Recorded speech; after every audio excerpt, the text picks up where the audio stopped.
I'm Seamus. Thank you so much for coming. You've got a great cause worth fighting for. I couldn't wait to get here. That said, I expected, well, more people? So far, there's only the two of us. But we're highly motivated. Well, it's a start. Some people I knew already were dear friends of mine, like little gray cells, and just my stupid opinion.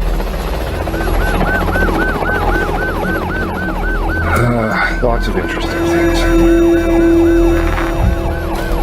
This is absolutely abominable, and the RCMP are really in the shit here, and they know it.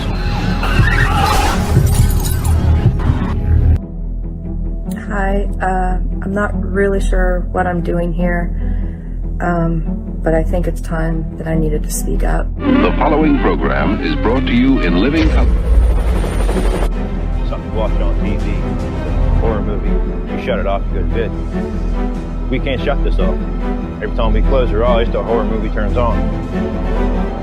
So I know for myself, when I close my eyes to go try to go to bed, I picture my parents being shot. Trying to piece together a story that seems so unbelievable. Let's have a look at this. I'm going to pause it periodically, and I'm going to try and not lose my shit because I was really angry. Really angry. I'm getting really pissed now. I'll preface this by saying I'm strongly urging all of the victims in this, the victims' families,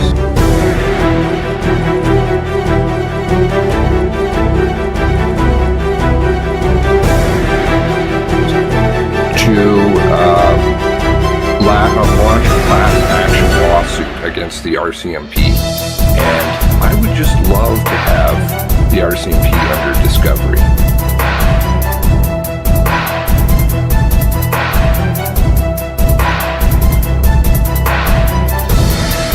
I have a lot of questions, and I'm sure a lawyer would too.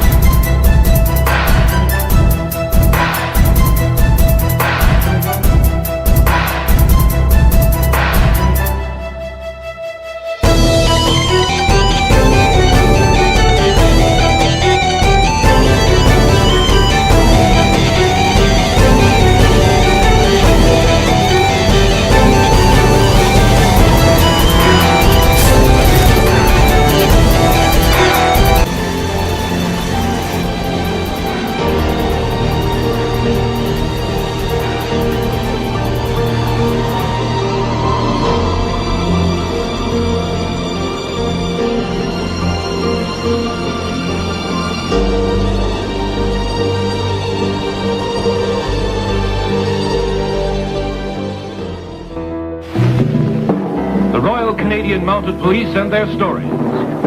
Stories of their courage. Stories of their lives filled with hazard, romance, and adventure. The RCMP story this week, Gunslinger. Oh my goodness, how many windows do I have open?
Oh, bollocks. Okay, well, there you go. I'm not feeling a camera day today. Plus, I got a new mug for anniversary. It's a bit. I just realized it was a bit probably not kosher for public consumption. Thank you to my girlfriend for that. Slice Cube. Tara. Good to see you, Tara. Good to see you. Muted? I'm muted. Uh-oh. Did I do the muting again? Uh-oh. Okay, so I guess I got to go back quickly. As always, it's sad. Welcome. 1 o'clock, 1:06. Okay. Good to see you. Thank you for your message. Very kind. Rage in the Cage. Good to see you. A few more subscriber on Rage's channel than that intro. It's an old intro, but it's a goodie, so we'll keep it. Blue Nose. And we've got Glen B, DVD, no. Bush Baby. Nikki Lewis. Good afternoon. Julia Jones. Yessie. I'm supposed to have a shave, am I? Yes, I haven't shaved today. So that's why you get no camera. No camera for you. No camera for you. Grampy's Garage. I love grandparents. Slice Cube. What could this world be without grandparents? And then, no, they're not trying to silence me. I would point that out, but no, that was just a typical Seamus maneuver.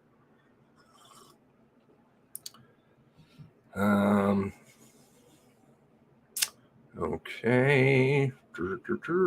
Happy snowy day. It's a snowy day. We got some snow over here. It'll turn cold again. Yeshe. Is that, are you giving me that face? Are you giving me the Bill Blair? Yesy? Okay. Tracy. I'm deeply insulted, Yesy. Tracy Couture. Is it couture? Like fashion? Is that the pronunciation? Good now. Okay, good. Glow Watcher. Hello. Put on the second pot of Java. Okay. God bless the 23. Excellent. Linda M. Terry Labish. Now I want to see this mug. Well, it's nothing. I'm sure it's nothing fantastic, but it has an adult theme, an adult something adult orientated. So I was like, oh no, I probably shouldn't.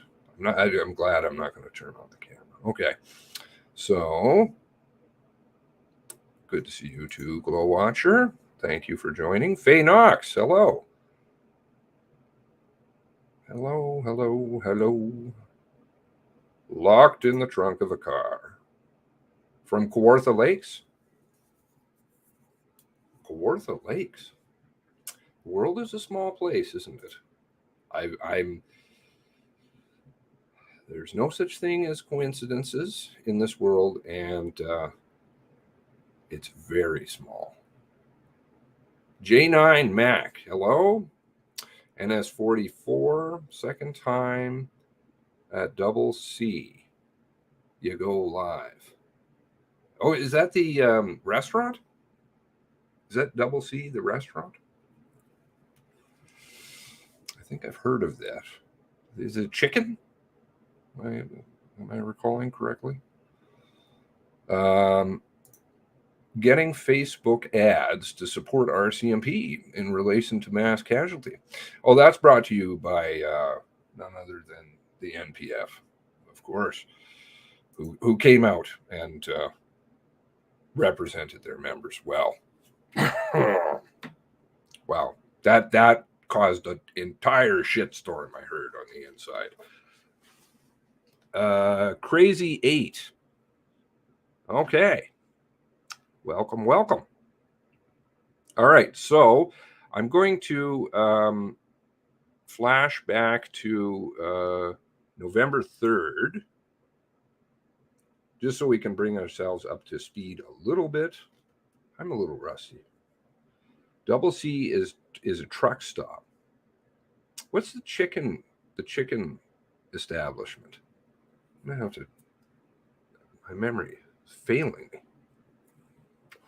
Something like that. Or do they have chicken there that's quite notorious? That's ringing a bell. Not for bad reasons. RCMP said, oh my.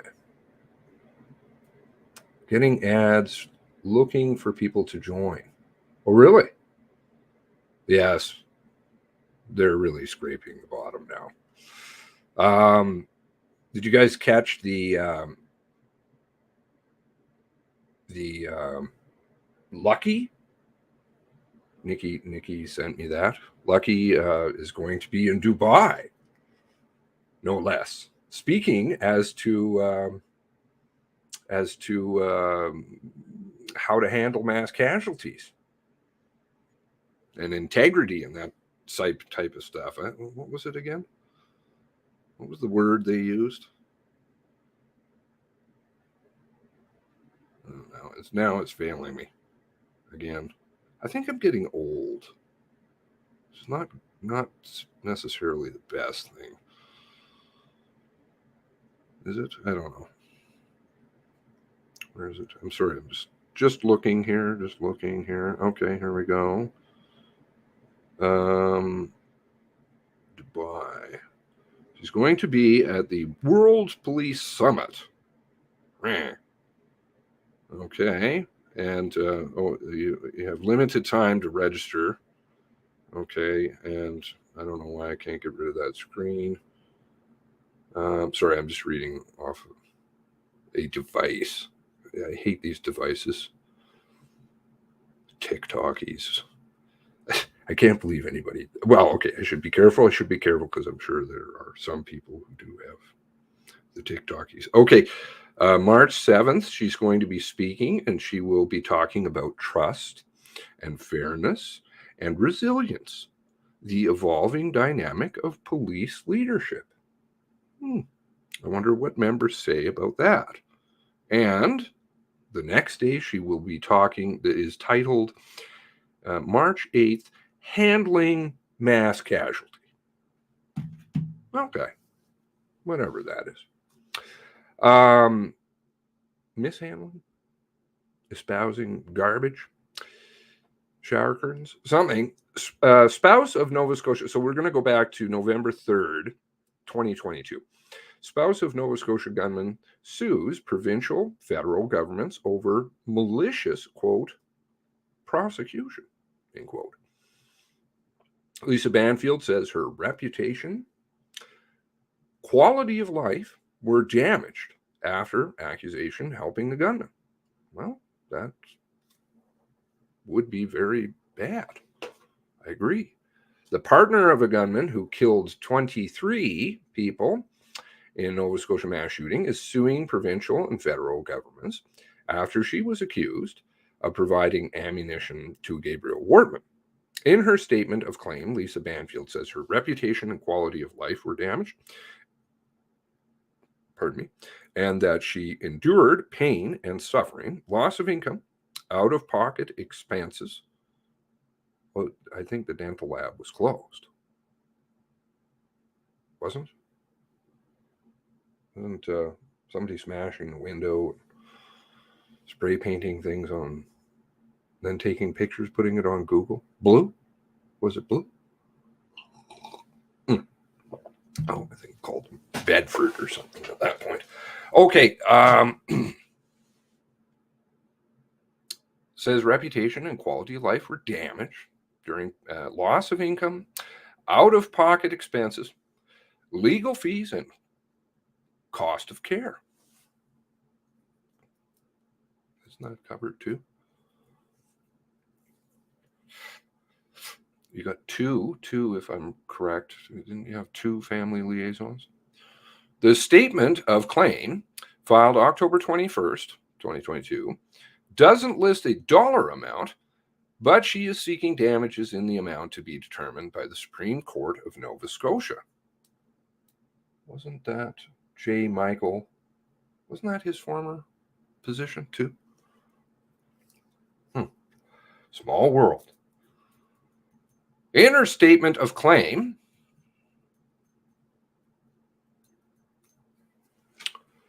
Banfield alleges Nova Scotia RCMP were pressured to charge her by Federal Emergency Preparedness Minister Rob Blair and Nova Scotia Attorney General Mark Fuzzy, quote, as it threatened to expose errors committed by the Nova Scotia RCMP in their response to the events of April 19, 2020. Banfield was charged December 4. What did we have December 4? Was that the Halifax video brought to us by Blue? The chase, the raid, whatever was going on down there? You guys remember that? Always got to have the other stuff going out too. With providing the gunman, just obscure things with other bunk. Providing the gunman with ammunition. On July 23rd, 2022, Nova Scotia Public Prosecution Services announced the charge against Banfield was being withdrawn after she completed restorative justice. I believe that was the same day that,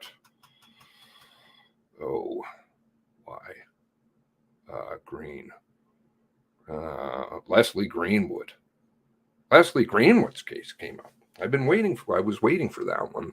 Boom, it appears the same day. Okay, interesting. July 23rd, yeah.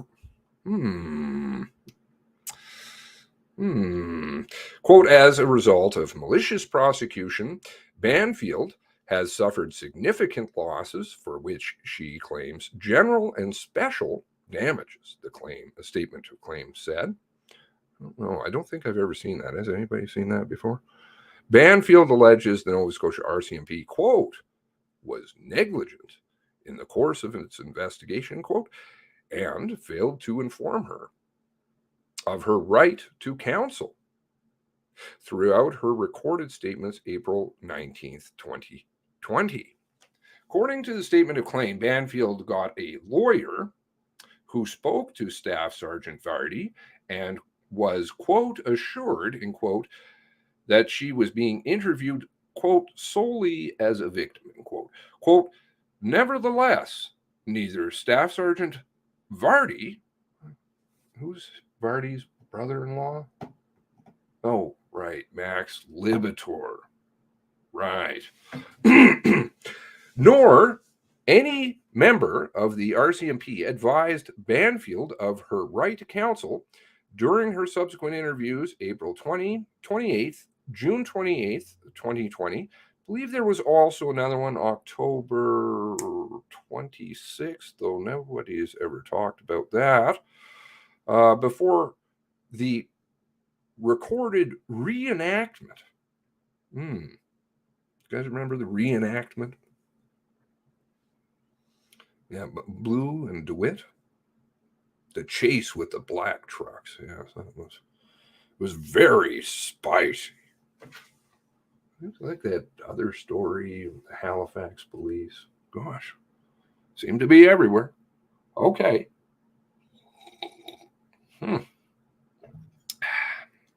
Always something that comes out. Which took place October 2020. The statement of claim said, quote, as a result of this negligence, Banfield was wrongfully charged. I don't know why they keep inserting. What are they replacing here? She was. Banfield alleges RCMP and the Nova Scotia Public Prosecution Service should never have charged her. Quote, these charges were unlawful due to documented circumstances to coercive control and life-threatening violence over the entirety of their common law relationship, end quote. Statement of claim said. I have a feeling this may settle out of court. Otherwise, maybe questions might get asked in respect to that, in which case we'll probably see some more evidence, I'm sure, lots of it. Nova Scotia RCMP said that they had not yet been served with Banfield's civil claim. Quote, with this in mind, we will not be responding to allegations in any such claim, end quote. The force told CBC News in an email. Nova Scotia Justice Minister Brad Johns told CBC News on Thursday afternoon that his department had not yet seen the lawsuit and could not comment. Okay, so that's kind of that in a nutshell. She had come out earlier. I mean, it wasn't like this was not predictable. In fact, it was predicted a long time ago. It was going to be a lawsuit.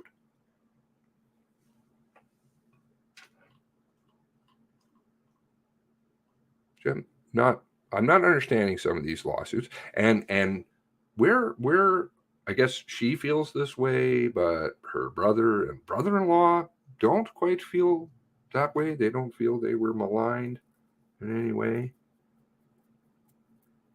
And I never quite did understand, because there would have been multiple ammunition transfers. Why? Well, we're missing one character for sure. That was the person who delivered ammunition to the patio. Anybody recall who that was? Anyway, I've only ever seen one receipt, and it's very fuzzy. However, I would like to see them over the multiple purchases.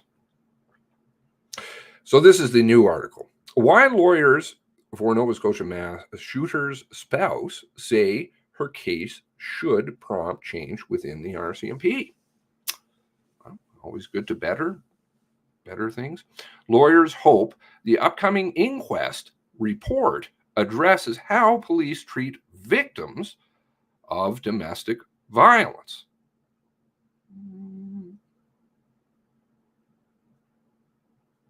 Again, I would say that's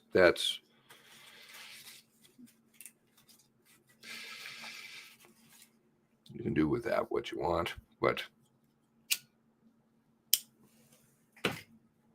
the proof wasn't heavy, I would say.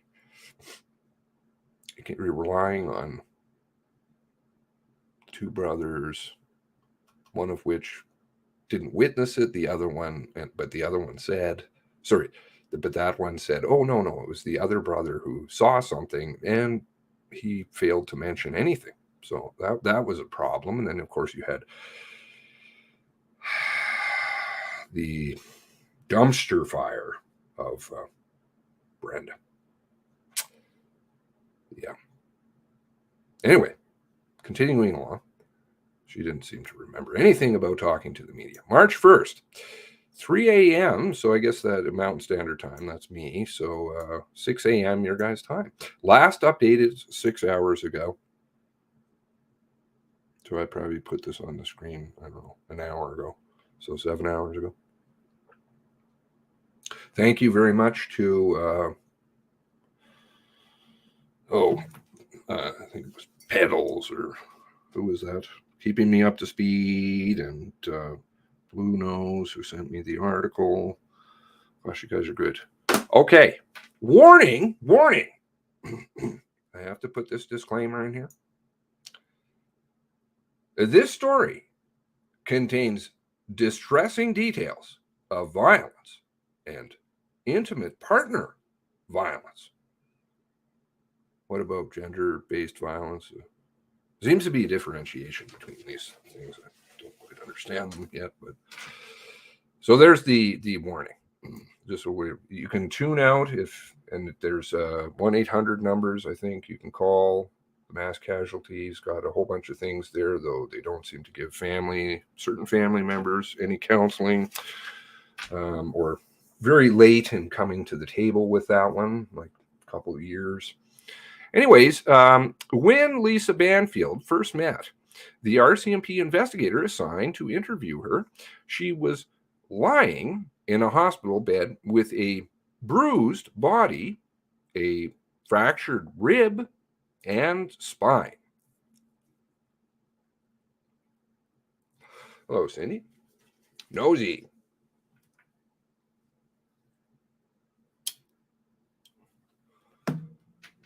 Quote, she was having a hard time just moving several inches in bed. But I guess the sliding over in the black Jeep Cherokee was not a problem.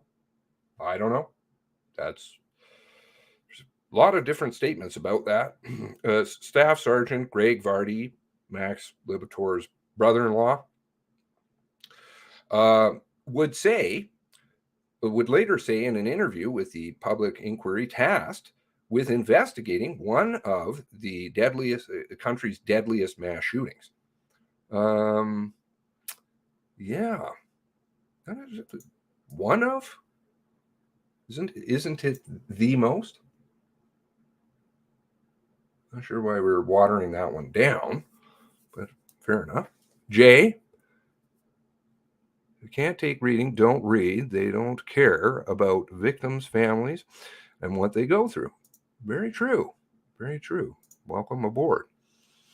It was the afternoon of April 20th, 2020, when the two first spoke. Banfield was recovering in Colchester East Hants Health Center in Truro, Nova Scotia. She got transferred by that time, but okay. With her sister by her side, very inseparable. Her injuries had been conclusively inflicted by her common law partner.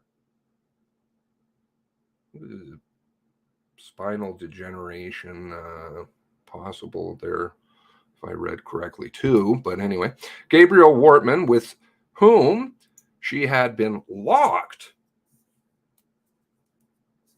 and key, in an abusive relationship for 19 years. Sheriff, deputy sheriff, I can't wait to see you, emails, which never got released. They never released the hundreds and hundreds of pages. Where are those, by the way?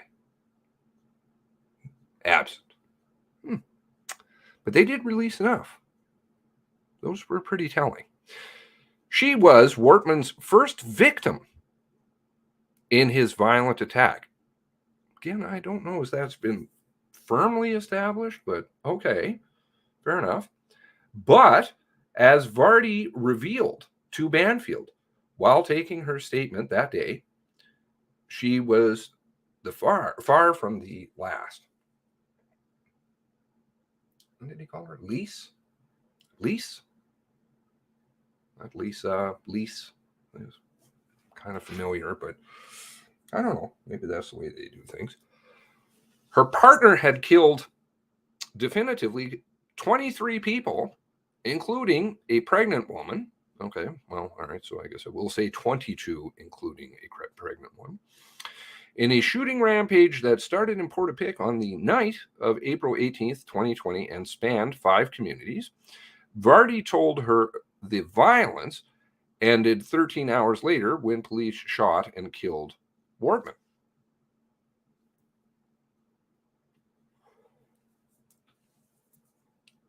She didn't know until Vardy told her that 2 days later. Okay. Quote, imagine learning all those things at the same time on that sort of platform. And while you're being told this information, you're being asked to give more and help and do whatever you can. Of course, you're going to do that, said Jessica Zeta, one of Banfield's lawyers.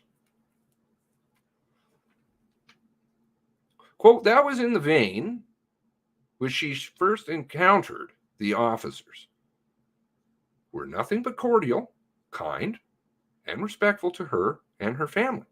Oh, okay, good. Banfield and her lawyers now allege that encounter with the RCMP sparked 8 months of manipulation. It's terrible to get out the 19-year relationship of the manipulation and all of that and right back into it. Now with the RCMP, they claim police officers used Banfield's vulnerable state as a victim to gather information they would need to eventually charge her criminally without making it clear that she was under investigation or that she could consult her lawyer. Okay, she did have a lawyer. That would be Kevin Von Bargen at the time. From the inception, I believe, when she was first questioned. So I'm not sure about that one, but okay. That's my understanding. Banfield hasn't done a media interview since the mass shooting. She only answered questions for police, her lawyers, and sort of for the public inquiry. If you count, you can't ask these things, and you got to keep it on topic, and not just on topic. You have to follow these guidelines. So, a bit sketchy on this one. The Mass Casualty Commission, which of course is not an inquiry in any way, shape, or form in the legal sense of the definition. Her legal team is speaking with CBC News for the first time since it outlined concerns about police actions in its final submissions in September. Yes, that was a very interesting appearance. Certain lawyers seem to know about all this that was going to happen too. I always found that interesting. Public hearings ended last fall after 230 witnesses helped the commission examine how Wortman was able to obtain illegal guns in the U.S. and remain undetected during his shooting rampage as he masqueraded as a police officer. Part of the commission's mandate is also focused on police response and the role of gender-based and intimate partner violence. It's also Aboriginal rights and minorities. What else did we have in there? Transgender, gay things. I think we had a whole bunch of different things going on. So a lot of the goo that they like to throw to confuse and have people tune out. 230 witnesses, of course. How many appeared? Not very many. So that's not really a witness because you can't cross-examine them. And any of the ones that were there, you could only ask certain questions. I'd say it was a show. Awaiting Commission's report. Banfield's legal team is hoping the Mass Casualty Commission's final report, due to be released March 30th, addresses, which I will do my best to stream, what can be learned from her experience, including how police should treat victims of domestic violence. Quote, deception is probably the best word to describe in simplest terms how I think she was treated, Zita said. Okay, and the support. Anybody, I had a family member tell me that. I, of course, not that observant. Notice how Lisa got a very special chair. If you go back, she has a big, comfy, lots of pillows and things. No other witness got that. Apparently the chairs in the audience for family members and such were very hard and not comfortable to sit in. Some say it might have been on purpose. I don't know. Who knows?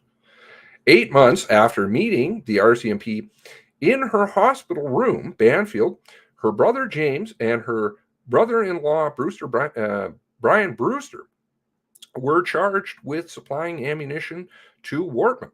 At the time, RCMP said none of those charged knew about Wortman's intentions. I don't know, maybe the lawsuit from James and Brian Brewster will be forthcoming. And I didn't quite understand this one because James pled guilty. But suddenly that got changed. The guilty plea was accepted, as best I remember. Changed it at the very last moment. So I'm not quite sure what's happening there. Do you guys remember that? Guilty? It was a Friday. Changed it. Even though he was appearing in a few days. Very, very odd. I would say there's some intent going on there. Some more things in the background. You know, it was like Judge Theodore Tax. You guys remember that too? Oh, no. There was a change, a bit of a change. Those articles got cleaned up too. Well, the good ones are still saved.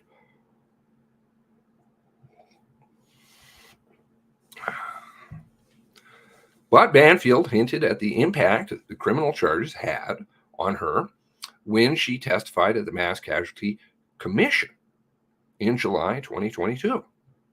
Quote, lots of people that I don't know reached out and supported me until I got the charges. And then it stopped. I remember the GoFundMe. You guys remember the GoFundMe? That got taken down right away. That was before any of the charges stuff. It disappeared very quickly. According to Transition Housing Association. Anybody associated with transition housing in this picture? I think there may be. Maybe associated with transition housing. I could be wrong. Of Nova Scotia, an umbrella group that focused preventing violence against women. Banfield has been unfairly blamed for her partner's crimes. I don't think I wouldn't blame her. I'm trying not to. It's just let's get the truth. Let's do a thorough investigation. Let's ask the questions without muzzles. Our government should have been doing this. Quote, it was really unfortunate. RCMP chose to charge her. They sent a very clear message to victims of domestic violence that they don't consider them real victims, said James Goodwin, a lawyer for the association. The association expects the Mass Casualty Commission will address how Banfield was treated in its upcoming report. Well, that's a given. I think, quote, I think the commission will completely exonerate her and will find her to just be a victim, because that's based on Brenda, who doesn't remember. That was a terrible, terrible day, said Goodwin. I suspect, I'll put $1 down that that's right. Victim, witness, suspect.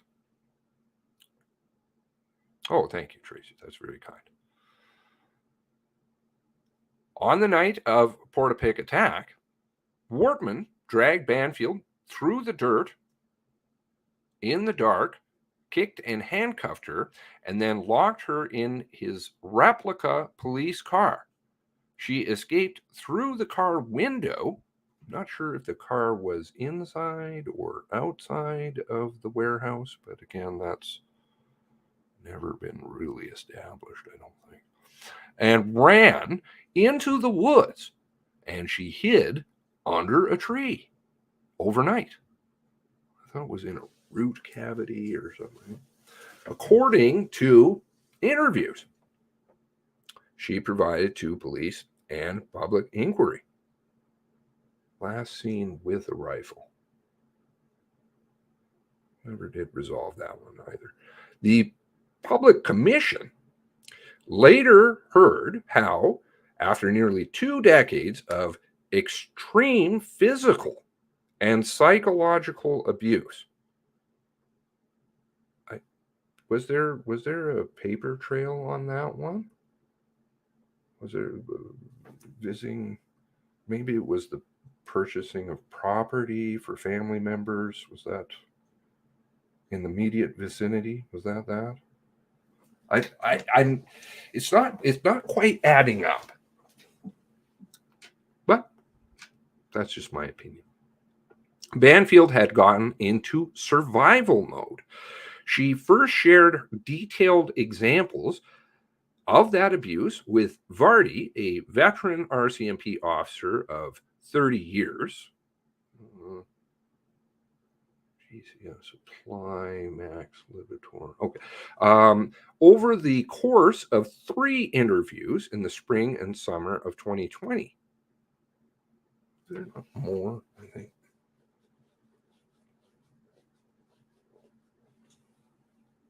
The government was too busy changing over title on properties. People were selling properties. Companies based out of Calgary, interprovincial companies being set up. Very interesting. Vardy told the Mass Casualty Commission he was the lead interviewing expert for Nova Scotia RCMP in April 2020, teaching other officers best practices and techniques, conflicts of interest, these kinds of things. Max never did come back for day 2. He was supposed to. He was tasked with getting information from Banfield following the mass shooting. He confirmed to the commission in July 2022 that Banfield was considered a witness in the early days of the police investigation. Well, some other officers actually literally did say she would be considered naturally a suspect, but that seemed to disappear. Who was that said that? Emert, I think. Anyway, I'd have to go back. My memory's not quite clicking right now.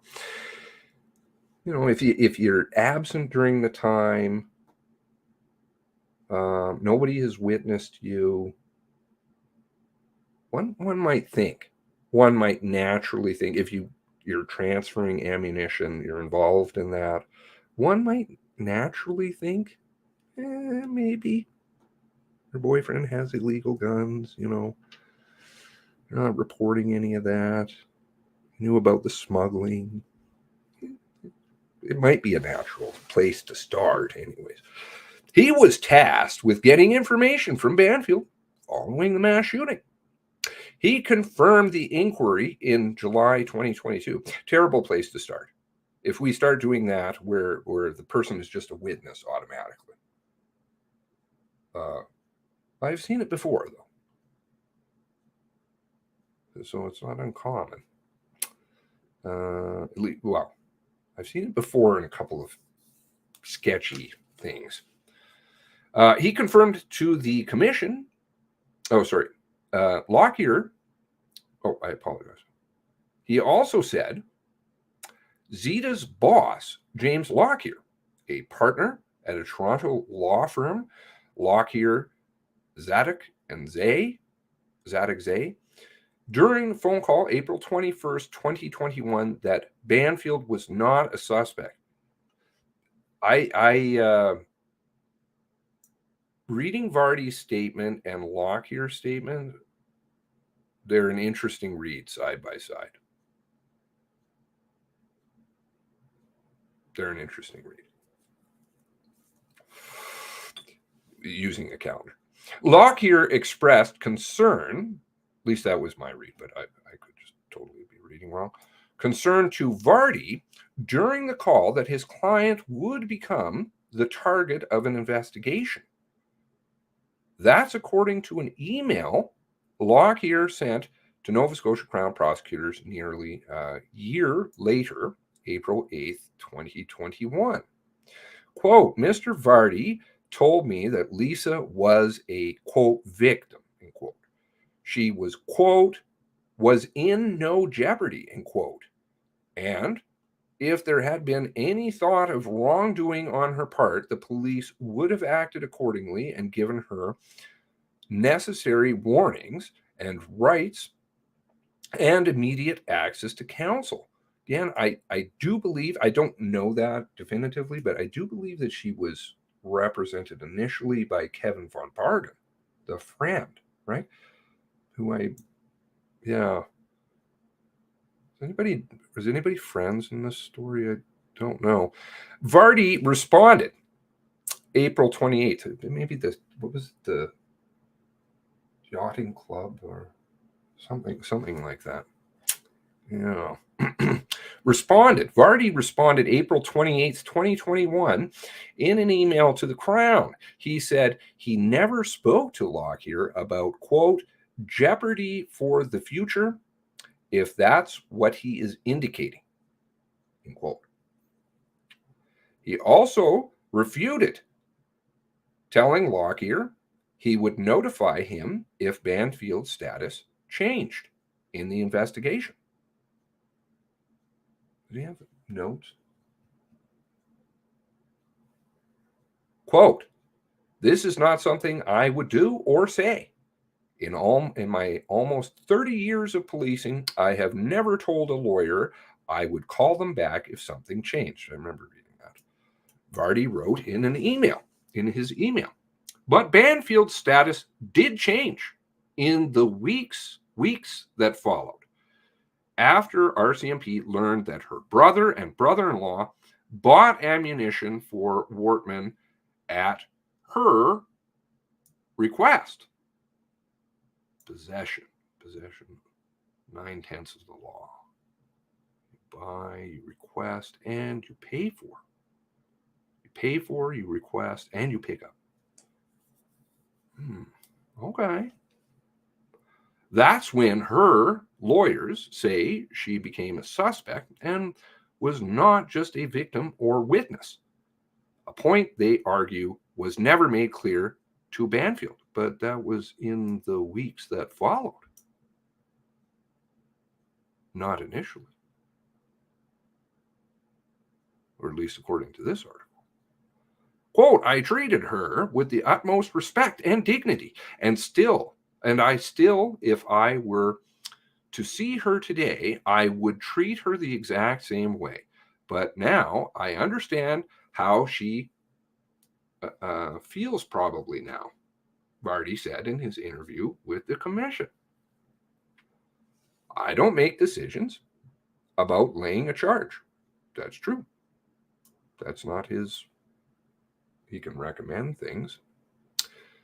Malicious prosecution lawsuit. Last November, Banfield filed a lawsuit against the federal and provincial governments as well as the RCMP.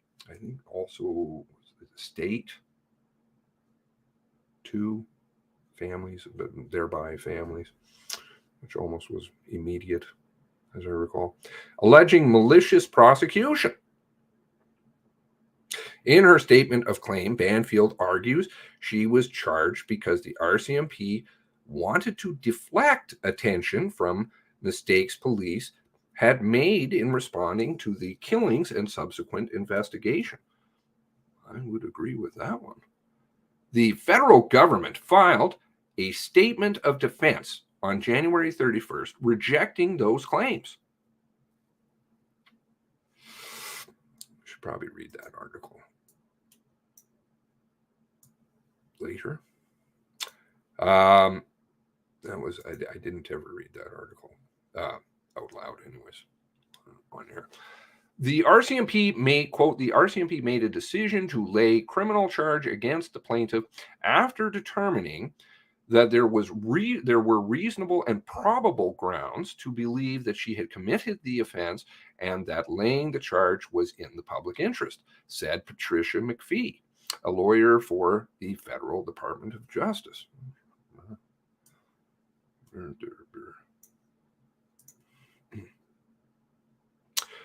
Two men in Maine who helped Wortman obtain some of the guns he used during the rampage have never been charged. Neil lied openly in his interview. Nothing to see here. Of course, that's under the control of the Americans, though, who didn't want to recommend anything. Zita's firm is not involved in the lawsuit. It's that lawyer, what's the RCMP case? There's some stuff behind that lawyer. He's also involved in the case over in New Brunswick of the man who was reported. The RCMP reported him as dead. There's something else there too. However, she continues to support Banfield and her family as they wait for the commission to release its report. I think it's already written. I think it was written a while ago. What do you think? Quote, at the time, while this was happening, while she was being interviewed, RCMP took great care to make sure that she felt comfortable. Can I get you some water? You need another pillow? Zita said. But, quote, obviously, now we know in hindsight, those intentions might not have been so pure. End quote. Need to call a lawyer? During a 6-hour interview at RCMP headquarters, Dartmouth, Nova Scotia, unidentified male, unidentified people wandering in and out. Yes, inaudibles. And Dartmouth, April 28th, 2020, Vardy told Banfield, quote, this is about you wanting to speak to me and assist the investigation, right? And then he said, quote, whatever you say can be used as evidence. And I said that to you, and that's what I want you to understand. That's a caution. If you don't understand the caution, then, and you have representation equally, because at this point, I believe Lockyer is certainly in.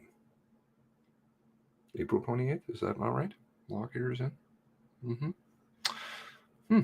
Okay. When Banfield asked Vardy if she needed a lawyer, but she has a lawyer, he replied, quote, no, I'm saying to you that these are your rights, end quote. Okay.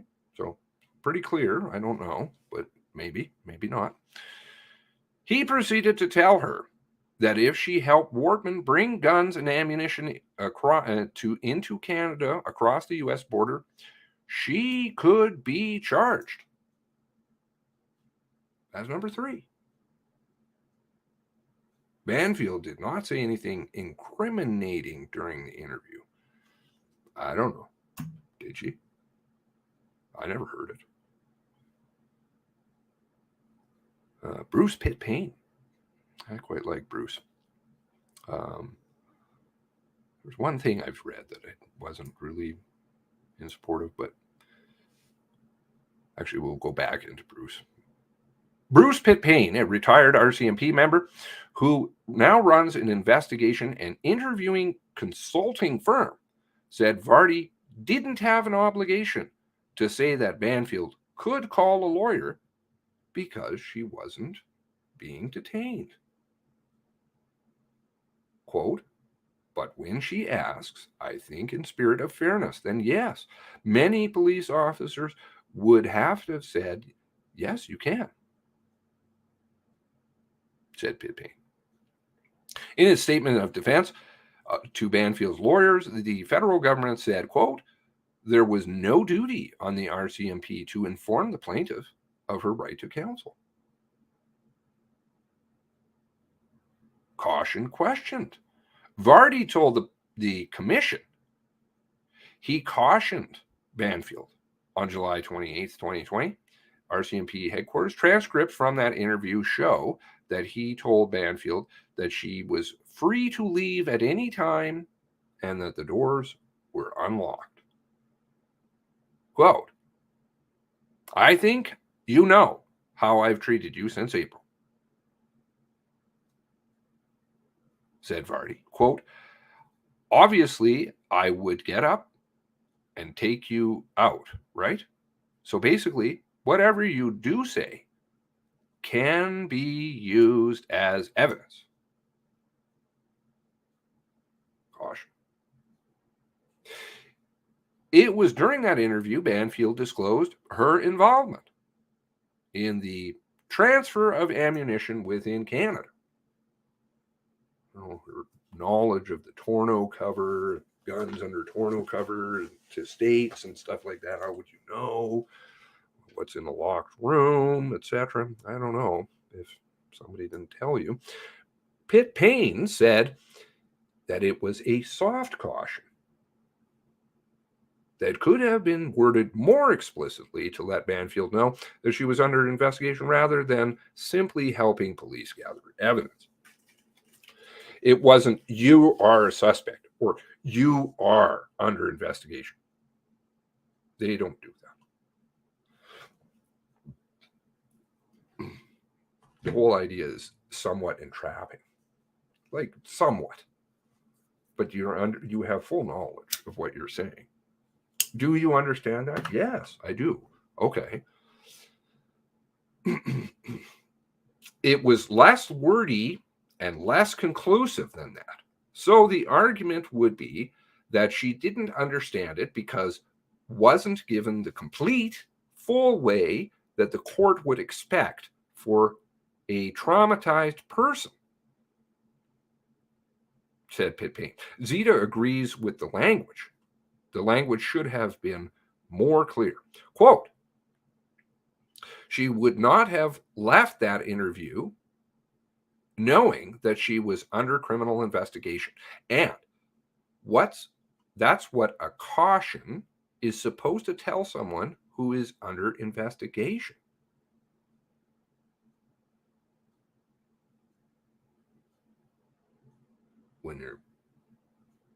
When this involves guns and they're questioning you about guns and ammunition, it's probably not a terrible leap to make, but you never know.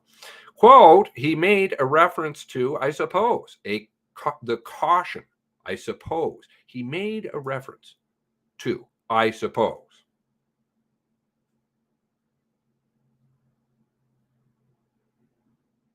Well, the caution he gave previously.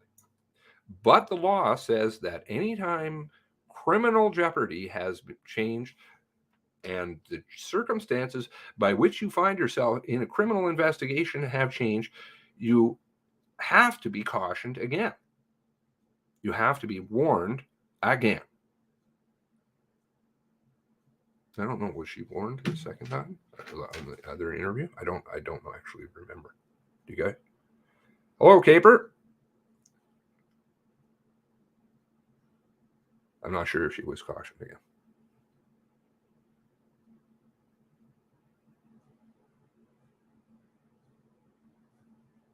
Zita argues that did not happen during the July interview. Banfield later cooperated in a reenactment video with the RCMP. I believe there was an interview done that day, but I've never seen it. But I've heard reference to it. In Portapic, October 2020, that was the tree finding expedition and family members and what have you. Just weeks before she was criminally charged, Zita said that demonstrates her client's willingness to help. Quote, the fact that Lisa, at the time, unbeknownst to no one else other than to anyone else other than the police, was also under criminal investigation.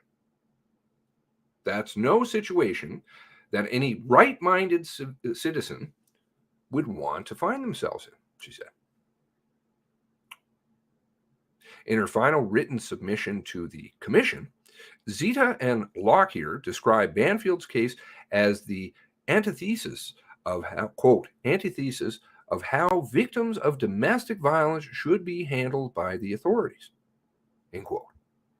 So you can't question them really, or you start off with everybody as a suspect. Everybody. Not you're a victim. Everybody's a suspect. She certainly would be considered a suspect. She's missing during the time. She can't account for herself. Nobody witnessed it. She's transferring ammunition. She's purchasing it. She's picking it up. She knows that her spouse doesn't have a gun license for him. She's facilitating that. I don't think it's a terrible leap. This is the argument, well, how do we know that that ammunition was being used? But, come on. Quote, but again, they don't show the receipts. So what are you supposed to do? On purpose. Quote, she was re-victimized by the authorities. And quote, they wrote, quote, she already had extreme feelings of guilt, and the charges magnified them. She did not know that the police and Crown inserted intentions until she was charged in December. And once charged on counsel's advice, she was silenced from that time forward.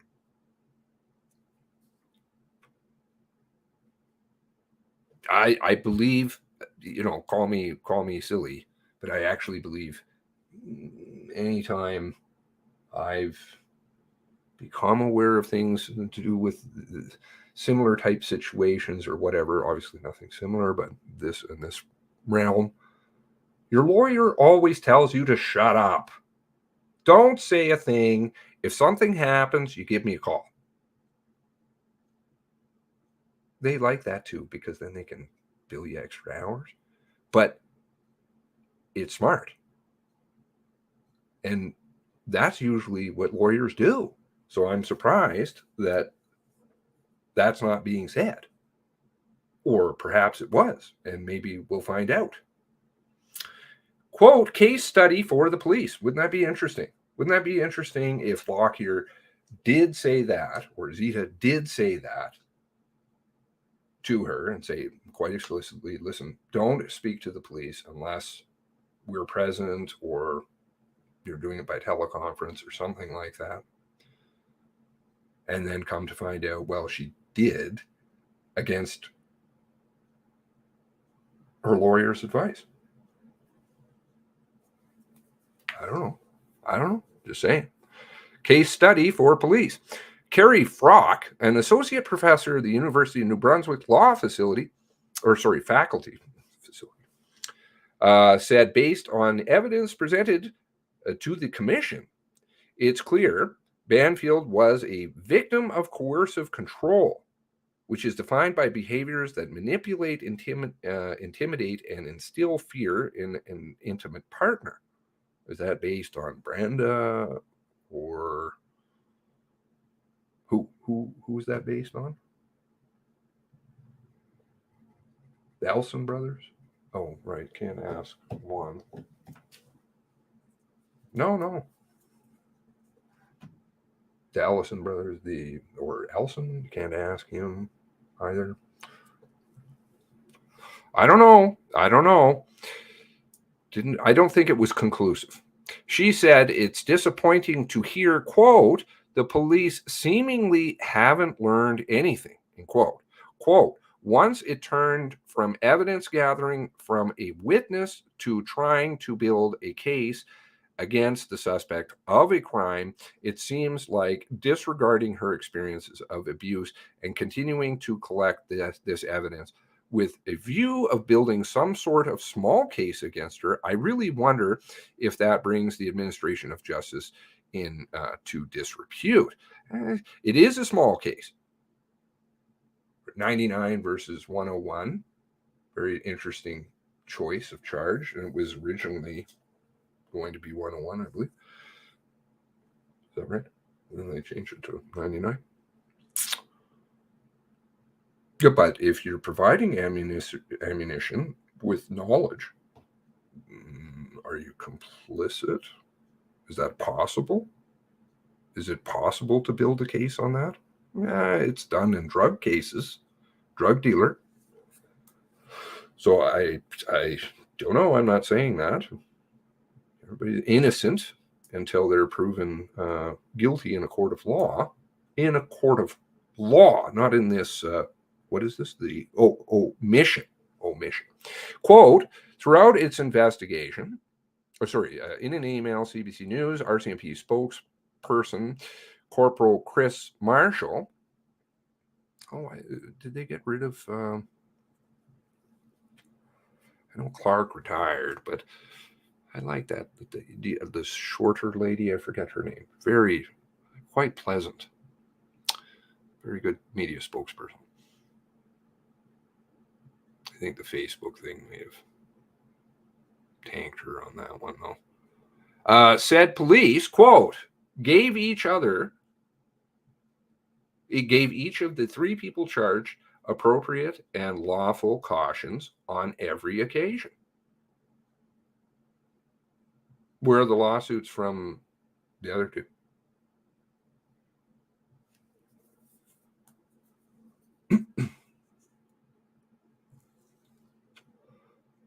Don't settle, but that's the way we're going to do this, I bet.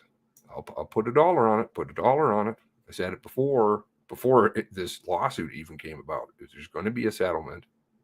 Watch. There'll be a suit and a settlement. Quote, throughout its investigation, the RCMP employed a trauma-informed approach with all witnesses involved, be they victims, members of the public, or potential suspects. This doesn't work with this. That's an oxymoron. Trauma-informed approach to potential suspects. Sorry, I know the world is in bizarro land. That doesn't work. You don't treat potential suspects as trauma-informed. I mean, you have to obviously be somewhat cognizant, but they're suspects until they're cleared. And it's not under the obligation of the police to tell that person, listen, by the way, you're no longer a suspect. We're not looking at you anymore, so anything you can say to me now doesn't make any difference. No, that's not the way the law works. Pitt Payne believes treatment of Banfield in particular should be a case study for the RCMP and other police forces going forward. Quote, the question overall is back to domestic violence. How are they going to change this in the future? And that's what I think should come of this, he said. Okay. Zita also said the commission, got it back to, why is it alternating? Inquiry, commission, because it's a commission. Upcoming final report needs to come back to the topic of transgender. Oh, right. Sorry. intimate partner violence passed the feather. Specifically, her law firm hopes recommendations are focused on how police should communicate with such victims when their criminal jeopardy changes. However, Zita's disappointment, I suppose, like, what did she say? I suppose, up here? What was that?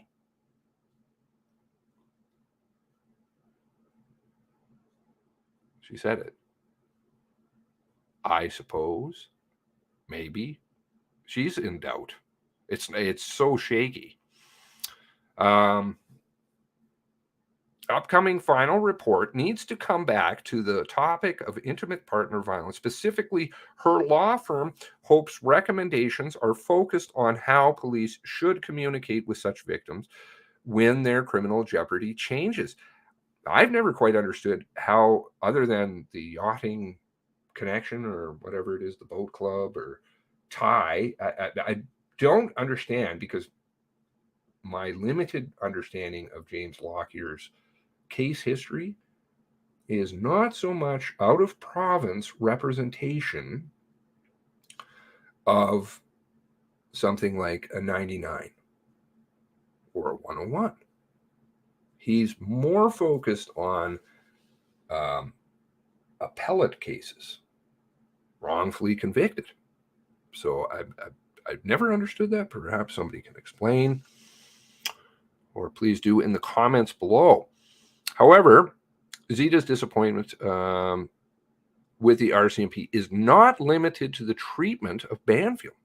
Quote, the way that all victims were treated in the months that directly followed this, I think that's going to be one of the things the commission needs to take to task in its upcoming report, she said.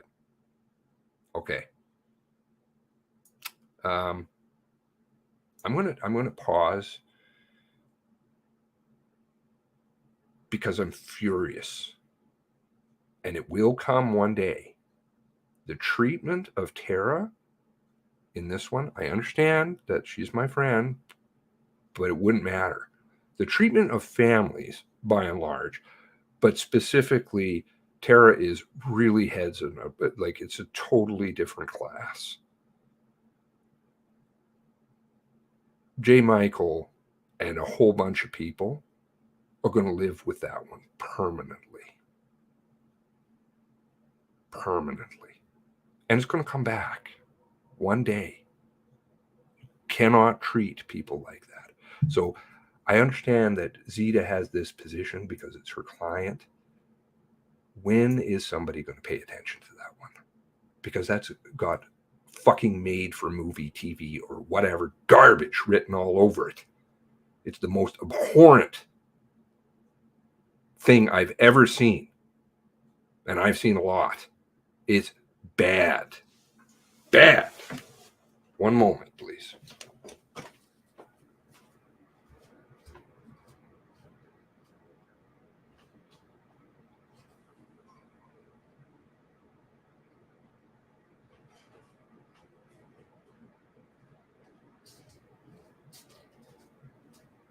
I don't want that coming out, because if it ever makes the light of day, then we're going to see victim. Nobody's even bothered to tell her she has family. What the fuck are you on, man?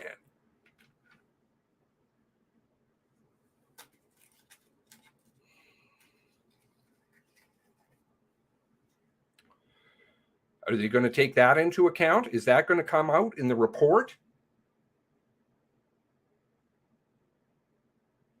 I'm a gambling guy. Not really, but I'll put $1 down. It will not. It's going to be focused on people who could be potential suspects. And a whole bunch of garbage. Not family members, not people who have subsequently taken their own life. People, who have lost for the entirety How can you even how can you even quantify that? You can't. There's no monetary recompense for robbing somebody, all of the people in that person's life. Really? Pass the feather. You've made your position clear. It's on the record. Oh, it is on the record, sir. It is on the record. For all time. Quote, I know that some people involved in this, the families, the anticipation is high for the report, and I hope the end result helps with their healing.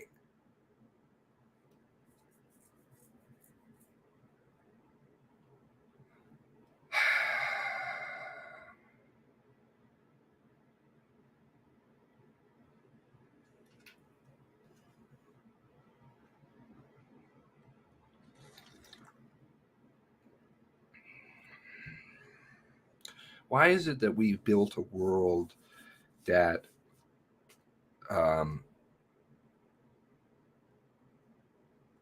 leaves people in shambles and then expects them just to kind of piece it together?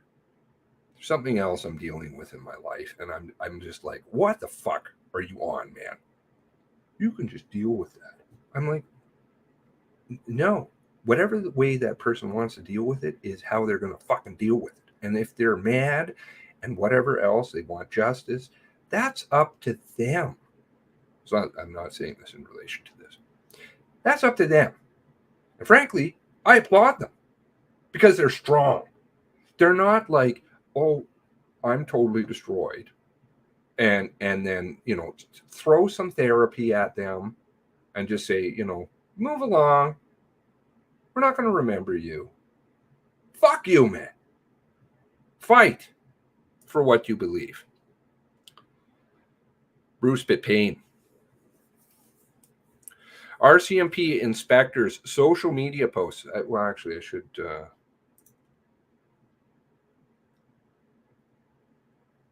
This was the article I did not read.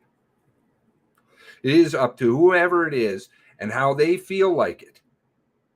If they feel angry, if they feel sad, if they feel like, hey, you know what? I just want some therapy and I just kind of want to piece my stuff together. But I don't know why we have so many people. This world builds people who are ruined.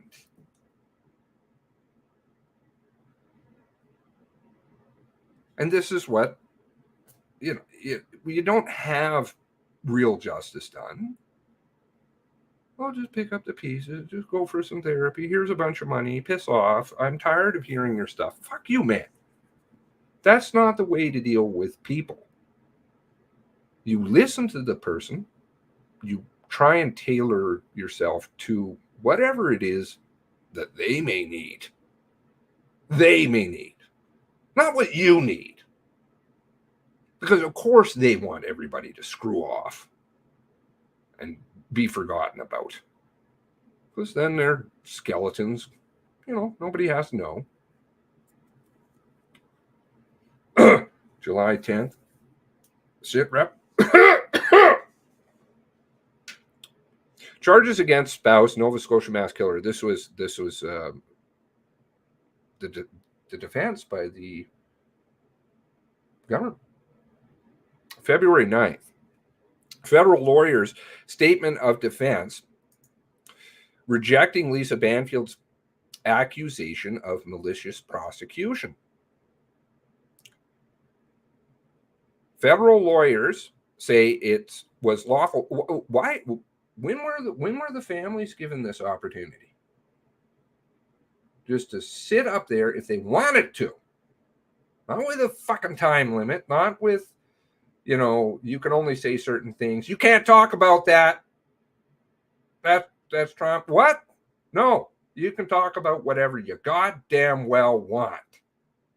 That's what you can do. Because we care. Or at least I'd like to think so. Not fucking liars. who pretend. Federal lawyers say it was lawful and reasonable to charge the spouse of the man responsible for the Nova Scotia mass shooting for supplying him with ammunition. On how many occasions? I think it was 3. Was that correct? I mean, how many people do you have? You have Brian Brewster, right? And the 2 Banfields. How many people are involved? So how many transactions are there? 1, 2. I think there's at least 3. They're going back several months.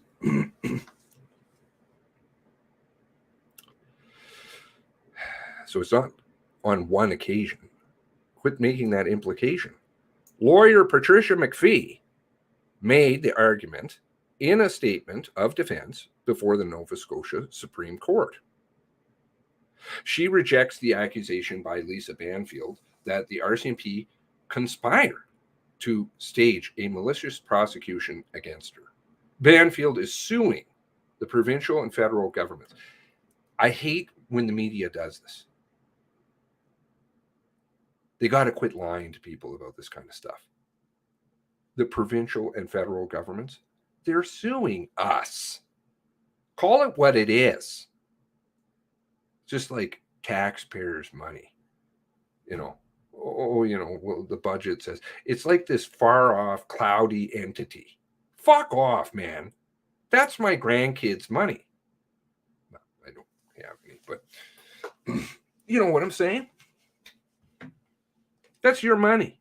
That's your money. They're suing you, your kids, your grandkids. Who the fuck do you think is going to pay for this?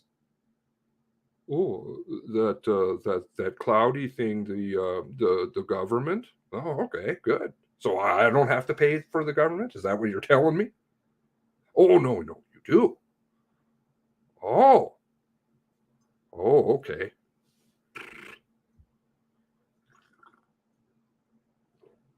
But then it's just the dumbed down, please pay more money to us.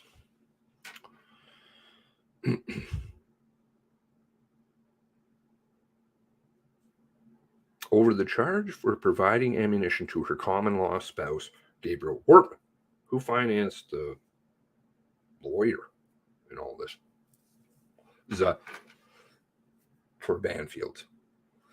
Wortman killed 23 people using firearms and a replica police car, replica RCMP patrol car, and multiple purchases of ammunition.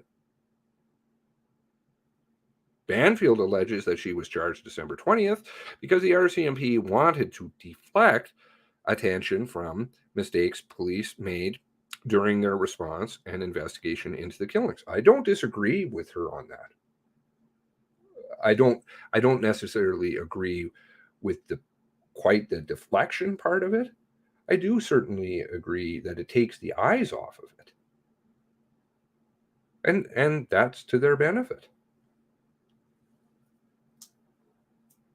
But were they trying to build a case? Maybe there was actually some form of investigation. It does appear, going through all those mountains and mountains of documents, that, yeah, at times it really seemed like there's some really great officers who cared. Some others maybe less so. I'm not accusing anybody, but in her statement of claim filed October 2022, Banfield says her reputation and quality of life were damaged, that she endured pain and suffering, loss of income. I'm not following that. I believe the dental lab was closed, but maybe you're talking about getting another dental job, or what was it, hairdressing, or out-of-pocket expenses, legal fees, and cost of care. Oh, okay. So who paid for the lawyer? Let's see the receipts. And cost of care, is that therapy? I believe that the entire Banfield family, extended, was availed to care. But I'm just going by one of the emails. McVie said Banfield was cautioned during police interviews that statements about providing ammunition on how many occasions, it sounds singular, but I don't think it is. Unless, Brian's transferring it to, and there's one person missing. There is one person missing. Anybody know who's missing?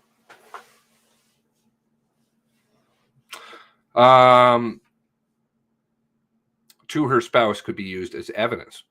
Again, please furnish all the receipts, non-fuzzy. Lawful, but I know it takes place over a period of time because you can tell by the warrants.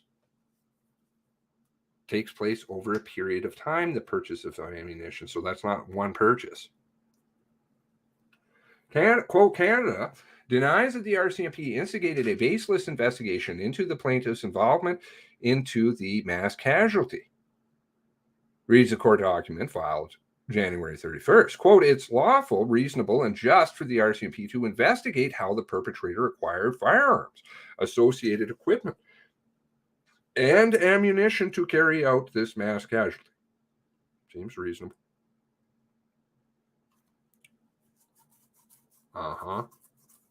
Yep. Why is that person? Do they have a pal?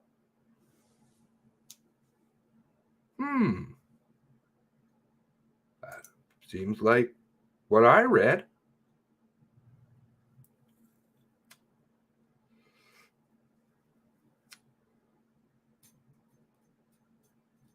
Why is that person missing?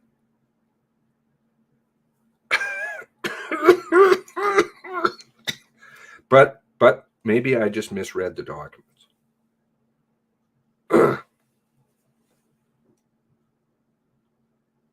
Banfield was interviewed several times by the RCMP in 2020, April 19th, 28th, and again October 23rd. See? But you also have June. Where's this one? I don't think I've seen this one. Have you guys?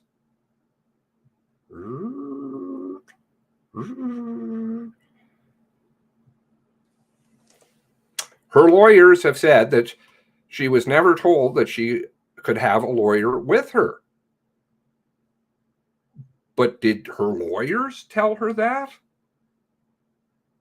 Perhaps she should be suing them. Additionally,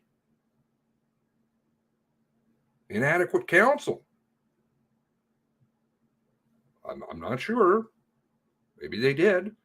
In which case, if they did, well, then she didn't abide by legal advice. In the statement of defense, McVie says, quote, there was no duty on the RCMP to inform the plaintiff of her right to counsel. Quote, she had legal counsel since April 20th.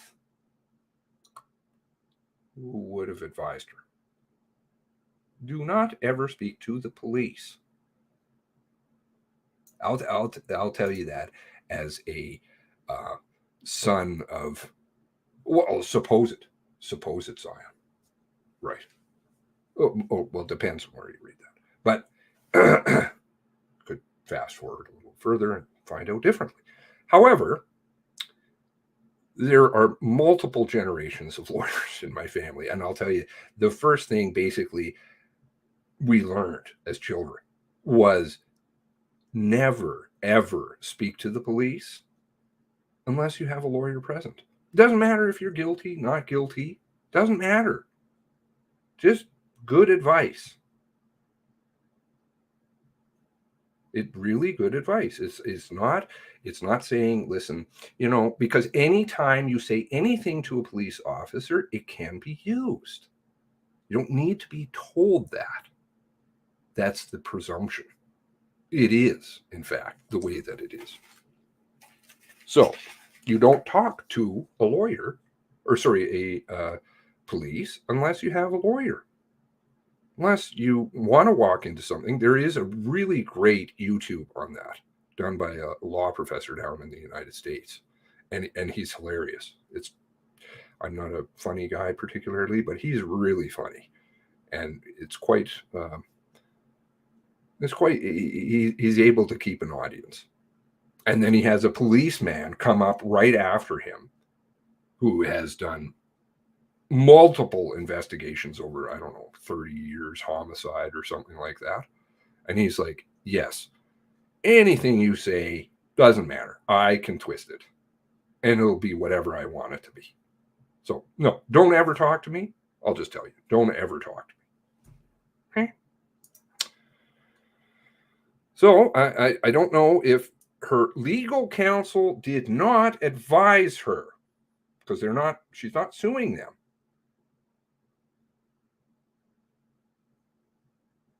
So they must have. So then she didn't heed their advice, I would say, but that's just logical. But again, who knows? And it was her decision on whether to have counsel present. Her decision. Okay, right there. That's her choice. She was advised, and she chose not to.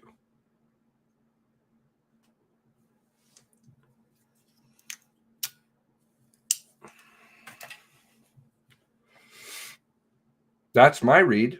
Do you see that in that sentence? Her decision whether to have counsel present. She chose not to.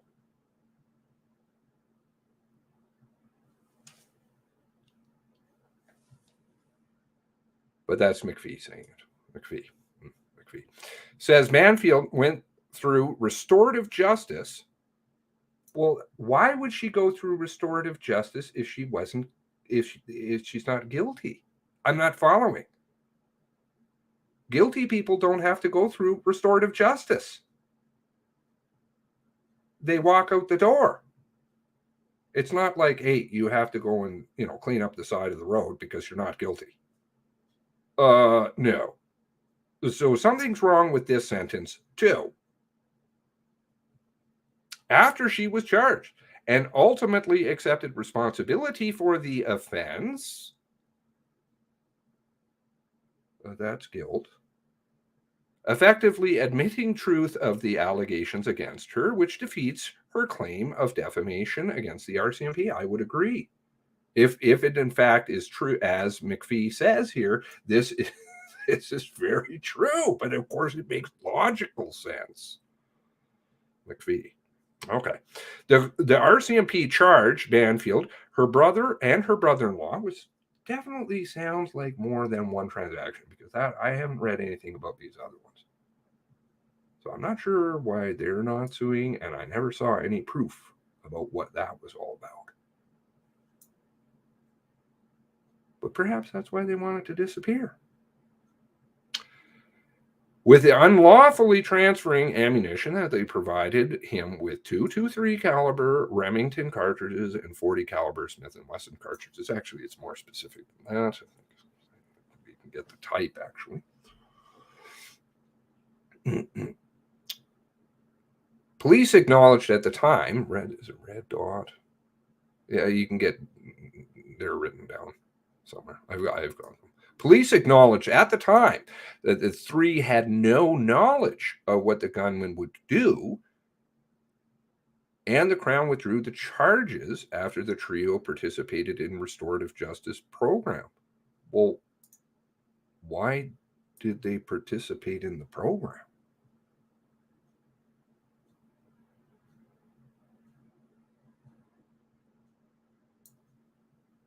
That's usually the way it works if you plead guilty. They can expunge your record after you go through, the mad driver training class or whatever it is, right? Clean up the side of the road, go help some homeless people, pay restitution. then they will dismiss them. So you don't have a criminal record. Doesn't mean you didn't plead guilty, because you did. So you admitted guilt. Anyway, that's my read. Sorry, I'll just on Pitt Payne, because this one is important to me. I really feel it's important, because I really do appreciate great members, and they do have, it seems like I'm just say that they're horrible as an institution and whatever. The institution is very broken, but within it, there are a lot of great members. RCMP inspector social media posts about Catherine Galliford prompt complaints. Galliford, who is Campbell's ex-wife, right? And did unbelievable amounts of good things. Strong, very strong.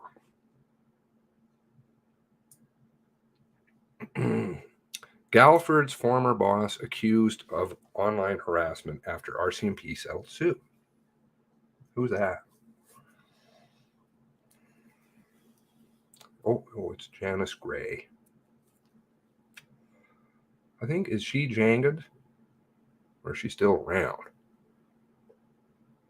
Inspector Janice Gray wrote a blog that was supportive of her former corporal Catherine Galliford's sexual harassment settlement that was based on rumor and only one-sided. Wrote a supportive? Okay. An RCMP inspector is accused of continuing harassment of former corporal Catherine Galliford even after the force settled her sexual harassment suit, which, this is costing us billions, literally billions of dollars. One day we'll get our head out of the ass and just be like, I'm tired of paying for this. This is not working. Because you're paying. I'm paying. Even after the force settled her sexual harassment suit, according to 2 complaints that have been filed about the inspector's social media posts. Inspector Janice Gray made comments about Galliford regarding a blog written by former police officer and security expert Leo Knight. It appeared to be nothing more than an attempt to besmirch Catherine Galliford's reputation, said Chilliwack Sergeant Bruce Pitt Payne, who came to Galliford's defense.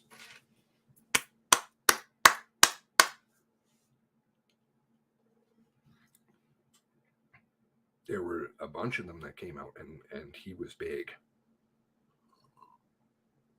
So my hat's very much off to him. He says that he was shocked to see a senior manager, quote, post pejorative comments about her knowledge of Kate on LinkedIn. Gray appears to have been reacting to a comment that Catherine Galliford was, quote, a hero, end quote, for standing up to the force as the first woman to go public with allegations of sexual harassment, prompting hundreds more to come forward. No, you should live in the shadows. You should just get abused. Do you know that we have a crazy... This is going to sound totally like I'm shitting you, but it is true. Here in Alberta, I don't know if that applies elsewhere, but it certainly does here in Alberta, that sexual harassment in the workplace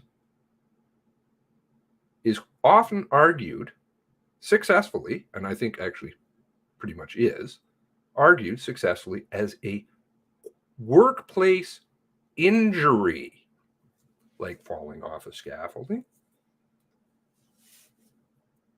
What the fuck?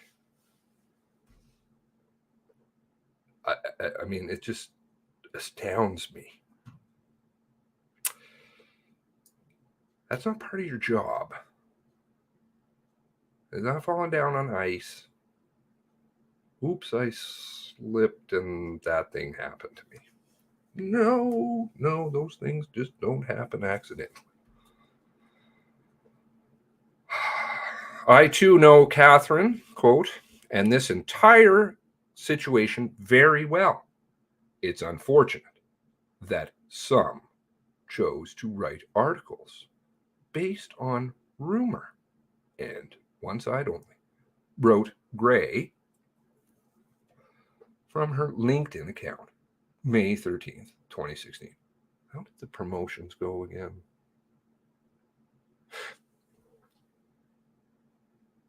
The comments were posted under a blog Pitt Payne shared called When Will the RCMP Brass Ever Learn? Written by Leo Knight.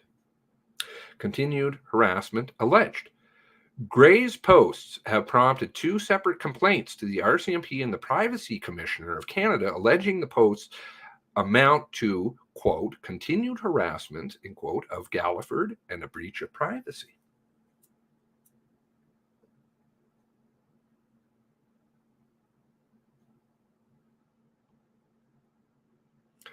There he is, and he's going against her. What's the other side that we should know about, ma'am? Leo. Janice Gray, Kate went to you and you dismissed her. Shame on you. I write nothing based on rumor or one side. Why did the RCMP settle if what I said was rumor? If I'm inaccurate on anything, please say so, and I will defend. Bruce Pitt Payne. Crickets. And then Janice comes back. It's not crickets. I'm really not in the habit of commenting or replying to these. Is that a code of conduct issue? I think it may be. Your information is one-sided, and as such, you are dismissing a very large portion of, I'll help with the English, what actually occurred. Bruce Pitt-Payne, I hope I am not offending you, ma'am. But you said that there's more to the story yet. You aren't providing any detail. I'm just curious about what it is that you know that we should also know. I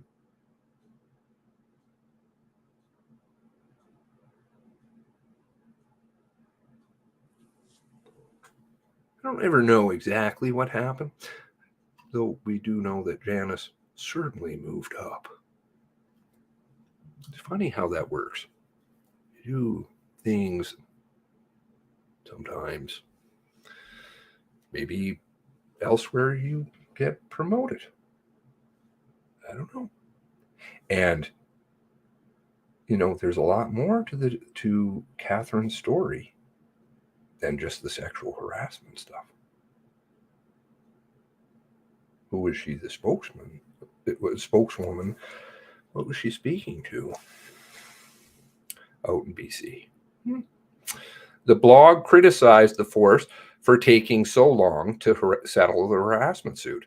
Quote, you are missing a very large portion of what actually occurred, posted Gray 10 days before the RCMP said the force would not comment publicly on Galliford's legal settlement. It didn't happen.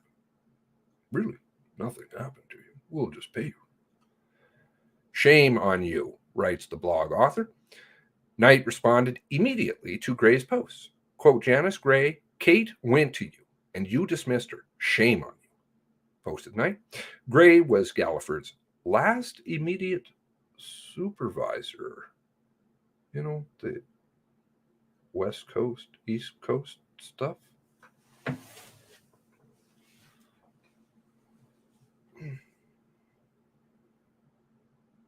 Oh, that business card. That pesky business card. People watching. Lots of people. Some people just sit in front of a microphone with lots of other people, big people, behind them. Don't fuck around. Gray was Gallagher's last immediate supervisor before the then spokeswoman went on sick leave, diagnosed with post-traumatic stress disorder in 2006. This downplays so badly. This came out for Pierre. Strong.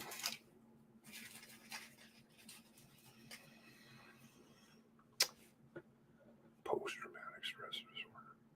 Agoraphobia, like huge, doesn't come out of her home. Or didn't.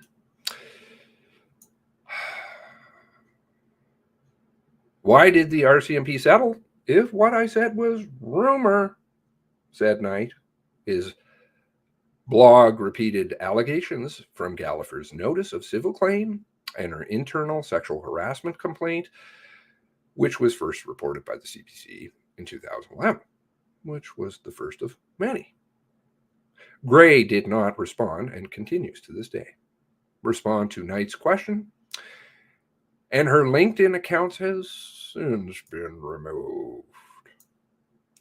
Rewrite history, but people don't forget, even if you delete the articles, to which many people archive and save offline. She did not respond to CBC's request for an interview. Slap in the face to us all. Quote, if I let this go, it's a slap in the face to us all. End quote, said Constable Alice Fox, who says dozens of Mounties were upset by Gray's comments. On their behalf, she says, she filed a written complaint to the RCMP Commissioner, Bob Paulson, and Public Safety Minister Ralph Goodale, asking that Gray's conduct be investigated for, quote, abuse of authority.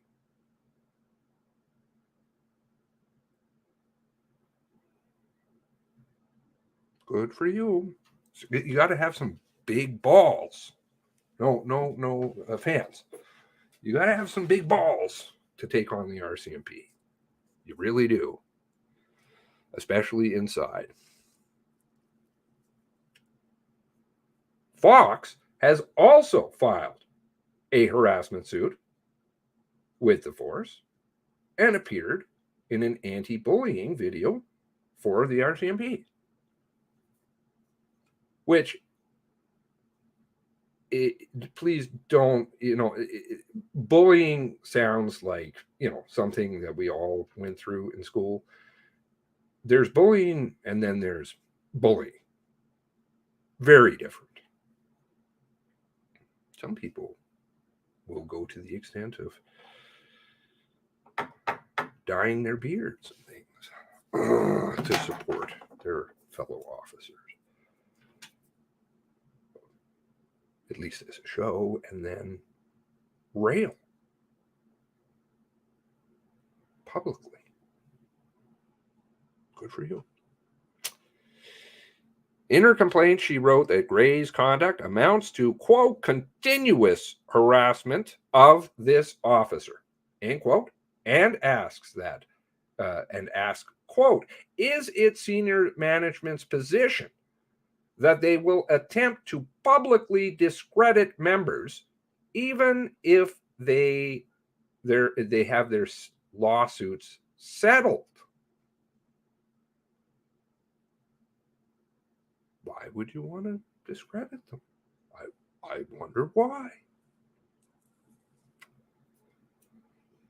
not like the force is vindictive or anything.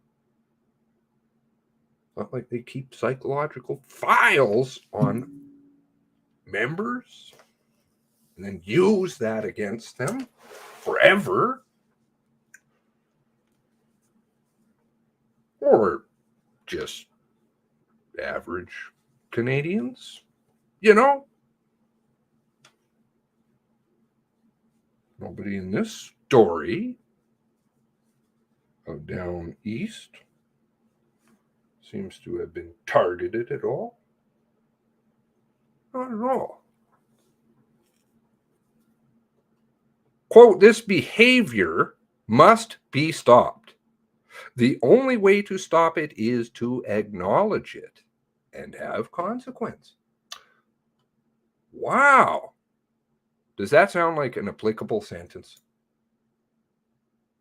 Could you put that sentence into Nova Scotia? This would be a very good recommendation. And then recommend consequences for people. Not airy-fairy things like systemic, which is destroying your organization because you label systemic racism, systemic sexism, systemic sexual harassment. It's like everybody in the force is terrible. They're the most deplorable people of all. Yeah, come on, man. Get fucking real. There's bad apples, and you don't weed them out. Jeannie. Hello. Gets promoted and sent to West Coast. And there's kind of strange how these things happen. You know, there's no pattern going on. Don't worry about that. RCMP officers can be disciplined for what they post on social media or for speaking publicly without authorization. Oh, God, the fucking oaths. But it's true. They have to have some authority. But this is a code of conduct offense. It's serious. You don't run down whistleblowers. It's not what you do. Especially if you're the protector and enforcer of the law. Or dotted lines, straight lines to Ottawa, you know, down east type of stuff. We never talked about nothing. I don't know what you're talking about.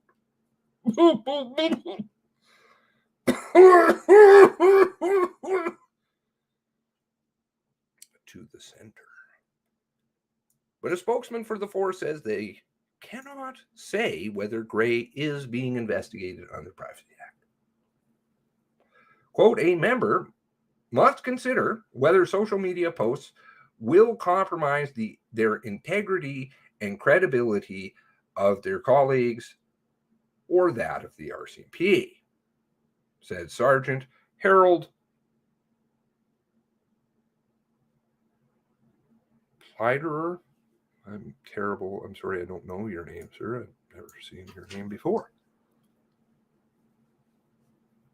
Well, I actually have because I've read this article, but I'm unfamiliar with you. I tell you what, I'll give you a quick solution to many of this world's problems, though nobody will entertain me, at least not for a long time. Throw away the tech. How can, say, in this instance, how can Gray post on social media if there's no social media? Or if nobody's reading it? She's pissing in the wind. Social media is abhorrent. Technology is doing us in. But I can talk to Granny in Scotland. Okay. Privacy breach alleged. I understand I'm a user of it. Doesn't mean I have to go along with it. A former civilian RCMP employee who was offended by Gray's comments complained to Canada's Privacy Commissioner, alleging Gray's comments were unprofessional and breached the confidentiality of Galford's internal harassment complaint and her legal settlement. Quote, the tacit implication there was an opposing alternate side to the situation that was settled impacts not only myself, but others in the same situation, as many have faced sexual harassment and bullying, harassment in the RCMP for many years. You could add by the RCMP. Wrote Garth Cairn in his complaint. Cairn no longer works for the force after filing 2 harassment complaints. Galliford's lawyer, Barry Carter, would not comment on whether Gray's posts breached the settlement, citing a confidentiality agreement with the RCMP because, nothing happened there. Right? Galliford said she worries about the message they are sending.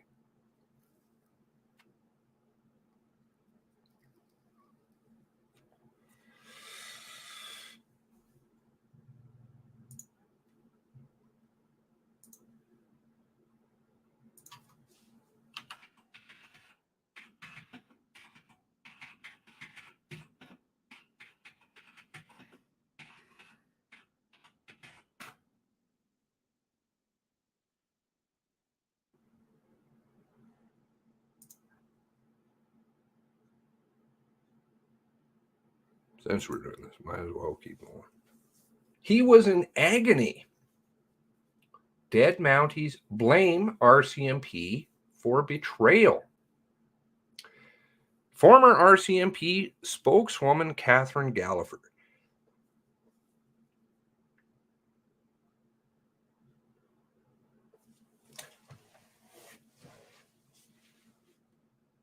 says coroner's inquest can validate Pierre Lemaitre.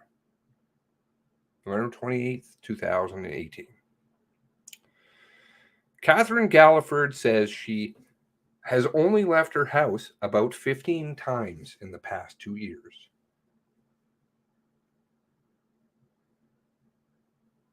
The woman whose face was on the cover of every newspaper in the country after she broke the wall of silence about sexual harassment within the RCMP now has agoraphobia, fear of crowds. She lives as a recluse in her northern BC home, imprisoned by internal demons. But Galliford promised herself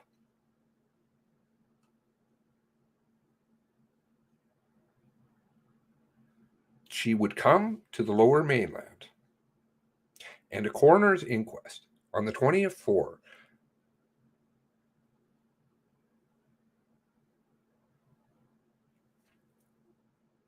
of an office tower next to one of the busiest malls in the province this week to honor her friend, Pierre Lemaitre. Quote, I was really trying not to be here because I have a tremendous fear of leaving my house, end quote. Galliford said as she stood by a bank of elevators at the foot of Metrotown Tower. Quote, but I thought I need to do this for Pierre, and I need to do this for myself. Even if I could only do it on medication, I got here.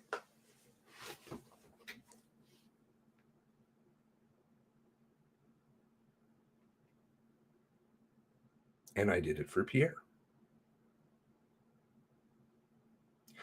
I watched him go through hell. Galliford was the last witness to appear Tuesday in the day of dramatic testimony that has centered on the impacts of policing, both in terms of the horrors RCMP members face on the job and the way the force handles those traumas internally.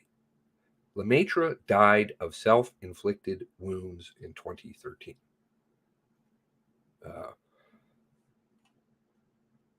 I don't know why these terms.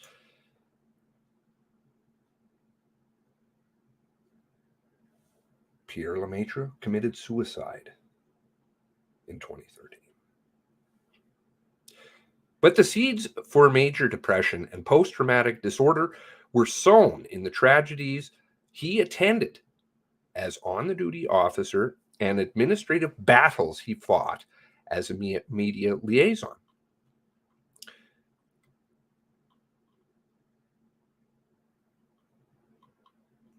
Some of you may remember him.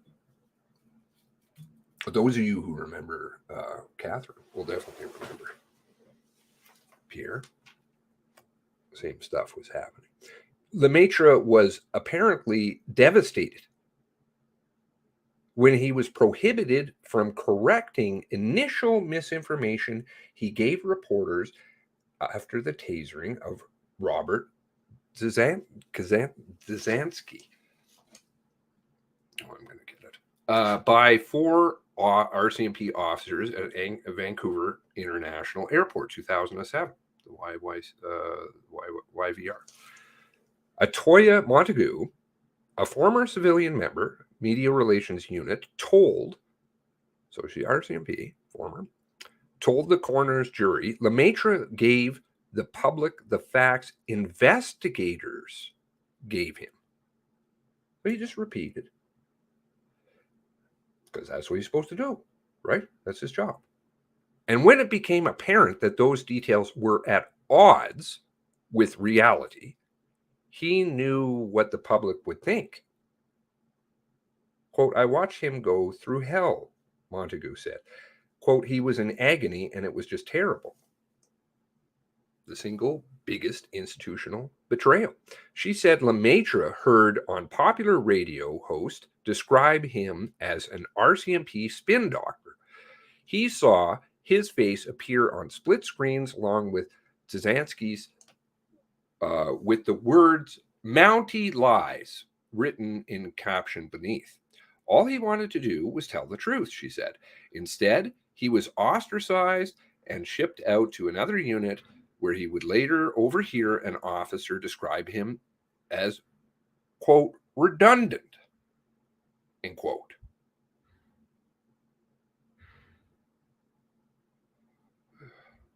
This is just keep beating on the same people. Like, it's just horrible. Quote, it was the single biggest institutional betrayal I have witnessed, said Montague. Montague's also got her stuff. Like Galliford, Montague said she was determined to set the record straight. She appeared on by Skype from the United States. She sobbed as she finished her testimony in a torrent of words. Quote, I blame 100% of this incident and his mistreatment for his suicide. She said, quote, there is no question that he was being used as a scapegoat and being betrayed so fundamentally by the very people who he was told were his tribe, his family. You know, the family. And nowhere in this whole timeline, in the years that followed, did anyone responsible show any humility or apologize to him for destroying his career and his reputation and betraying him in this terrible way. It's not a normal job. Montague was medically discharged in 2017. Like Galliford, who is now retired, she has had her own public battles with the force. Both women filed lawsuits alleging sexual harassment. Galliford's was settled in 2016. Montague's outburst drew a caution to the jury from coroner Vincent Stancato. He reminded them their job is to find facts as opposed to find fault.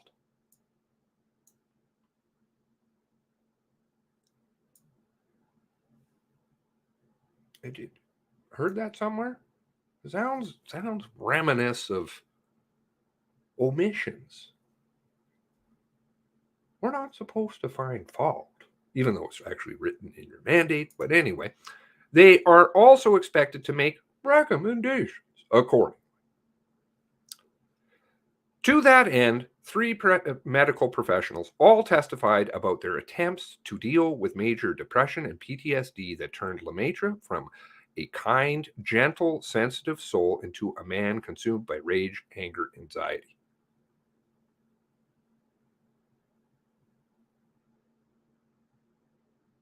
They didn't know anybody down in the Nova Scotia story that quit the force because the way that they were turning.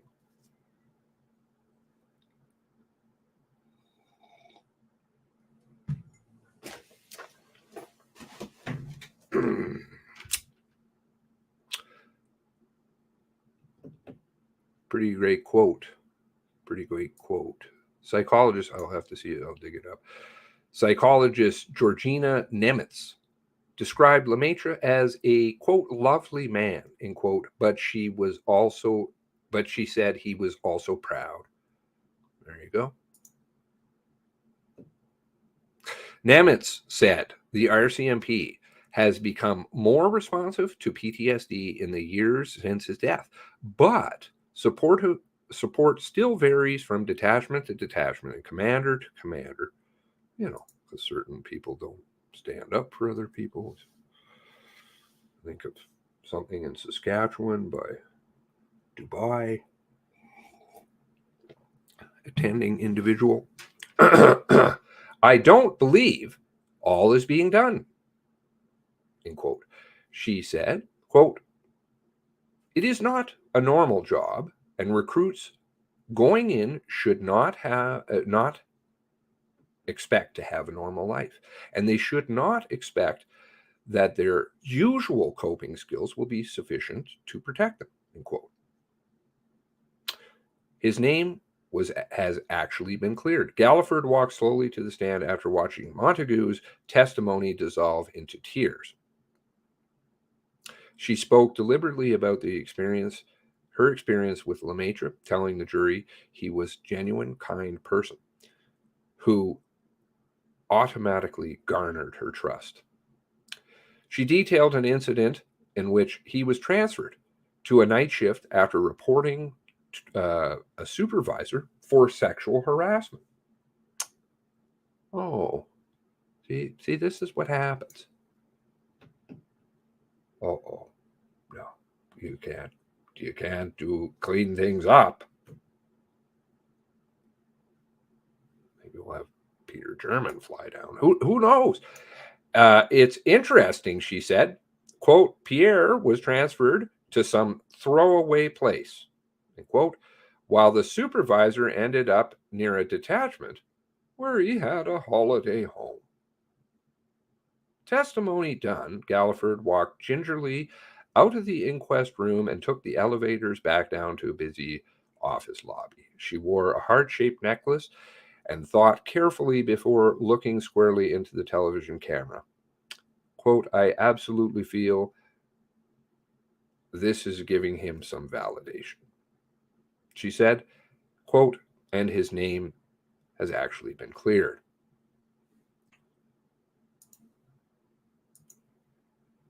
It's got, it all has a history. There's, and I just give a couple of few stories here and there, but I can tell you that they're representative of literally hundreds, thousands, and over the years, thousands and thousands of members who just get run into the ground and just quit. Tim Mills, there you go. How many members down do you think quit in Nova Scotia? Because of embarrassment, because like the story I read last time of, I forget his name, which is bad. Pardon me, sir. who didn't stand up. Didn't stand up over in Great Village. Took a beating because he knew the force was going to throw him under the bus. And he literally identified, in the situation report, he literally identified Prime Minister Trudeau. I believe he identified Lucky and the force. And he's like, I'm sitting there, I'm worried I'm going to die. Like, very literally worried I'm going to die. And those thoughts are running through my head. They're just going to trash me.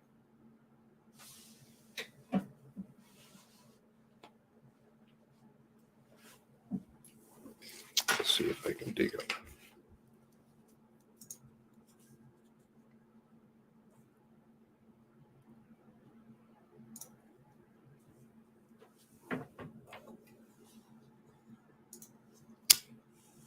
But Catherine had other things that she was doing too. Not just the sexual harassment stuff. She would know a lot of information about certain things.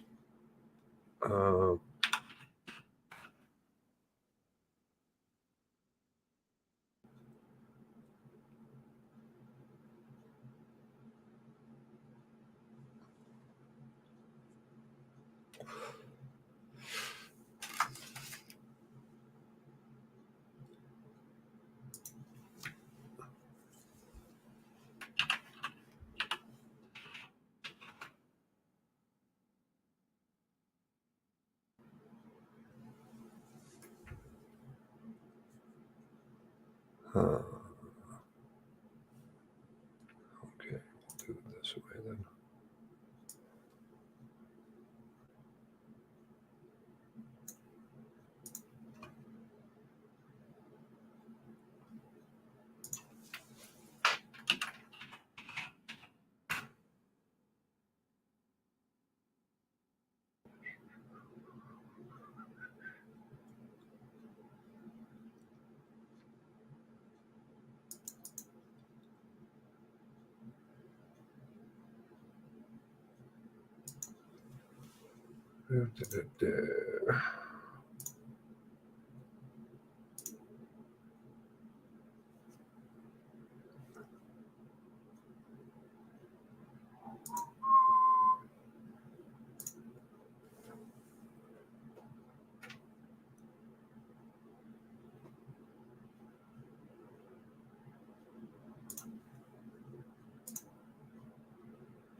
So the RCMP as an organization wants to give this impression that they care about their members and that they will do, Commissioner Brenda Lucky said herself, we'll do whatever we can, or, we can't do enough. The way we were treated after this is disgusting. Absolutely disgusting. It's the reason I left the RCMP, actually. So we had 13 guys, tab operator, EMERT, and we went out and we laid our best down, to stop this threat, to save as many people as we could. We honestly did. And we were to work the very next day. And most guys were back in and, writing up notes, doing tasks, debriefings. We were there the very next day because you got a bunch of resilient guys that want to work is what you have. Problem is the setup of our team, 5 full-time members, we had the luxury of being in headquarters. They gave us initially 72 hours. They stood us down, not taking calls, but we were still at work. We start getting to the Wednesday or the Tuesday, the 72 hours, and it was asked, can we get a few more days? Yes, we can. We'll extend it to Friday.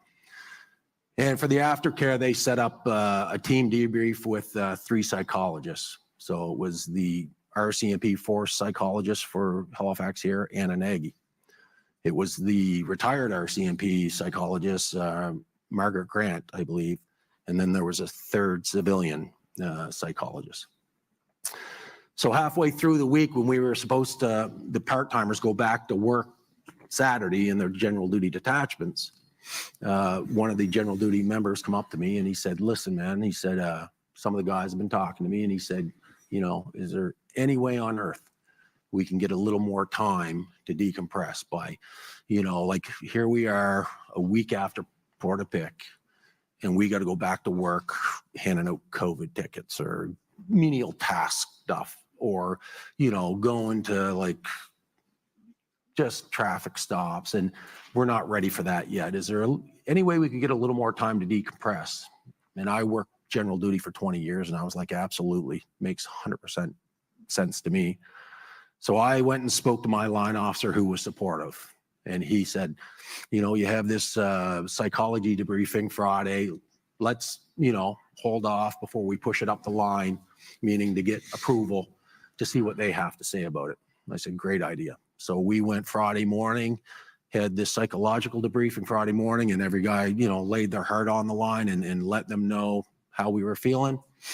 Their advice was, you know, be around like-minded people, you know, talk openly about it, stay busy, you know, don't, and that's how you can fight PTSD or trauma or anything like that. So that was their recommendations. And I said, perfect. This is what I've been asked, and this is what I proposed to my line officer, but we're looking for your support. At the time, Anna Nagy was out of the room, but Margaret Grant and the other one, and I said, you know, the part-timers are looking, we're just looking for 2 weeks for them to come in. I have tons of tasks for them to do, you know, with the aftermath of this. After action reports need to be written up, you know, all the deficiencies of drones and MWS in the vehicles, all that has to be straightened away. It's too much for 5 guys, you know, so we're looking for a 2-week period that 8 guys can come in and work with their, in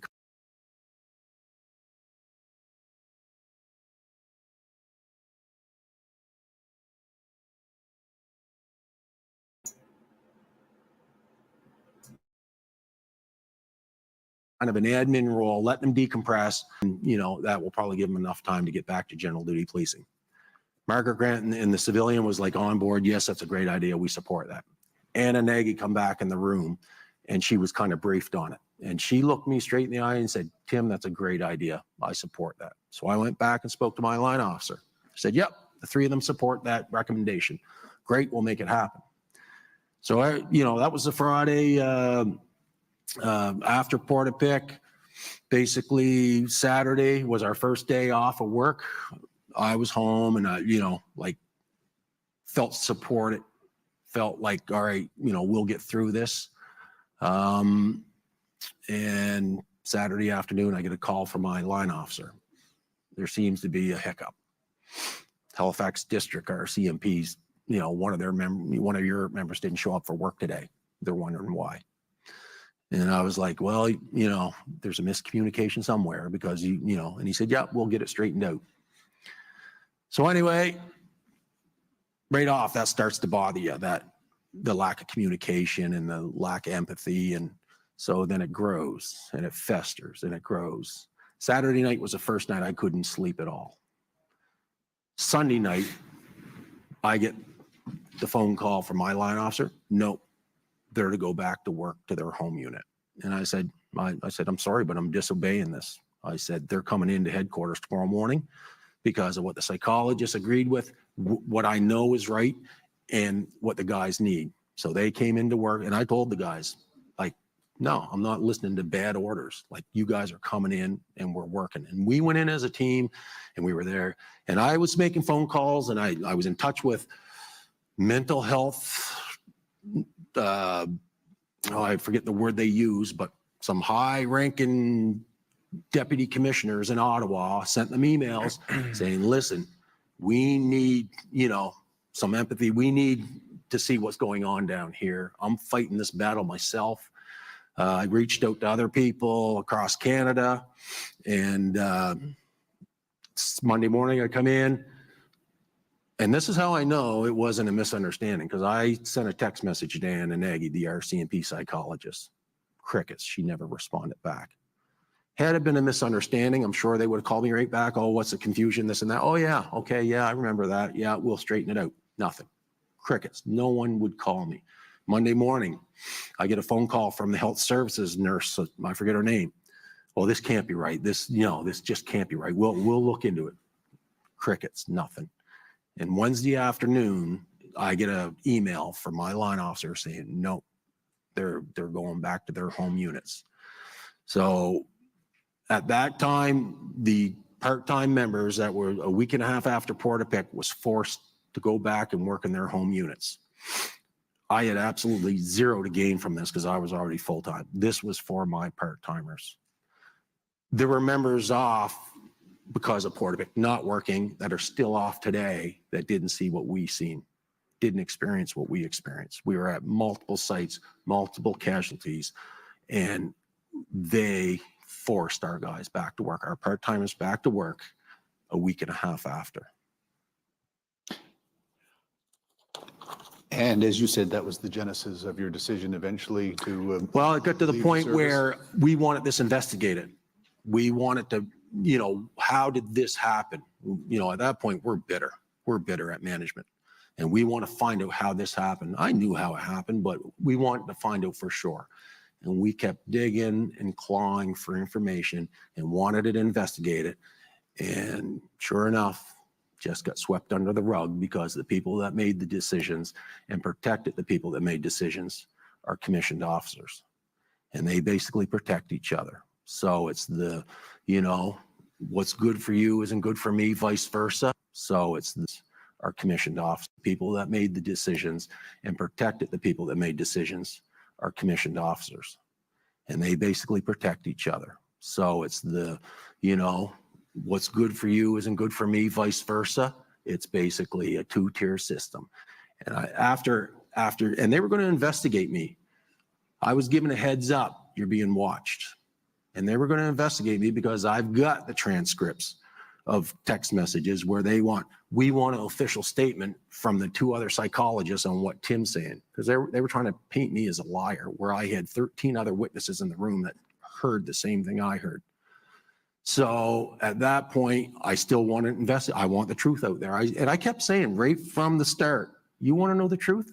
You get the 13 of us in the room with Anna Nagy, Margaret Grant, the other psychologists, and the people making the decisions, and you're quickly going to find out who's telling the truth. That never got done because they knew who was telling the truth, and they didn't want to show that they were protecting a liar. So at the end of it in November, the person that was responsible, I was in contact with her supervisor, Superintendent Rob Doyle, to investigate his employee for wrongdoing. Okay. And he did nothing and basically became arrogant and abusive and, shameful in emails to me. And at that point, I was like, I'm done working for a broken organization. I'm done working for this organization.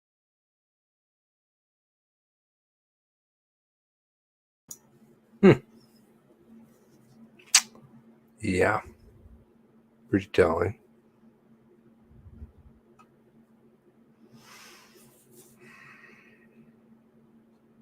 There were lots of good members, Dion Sutton, and I only single out a few, but there's lots.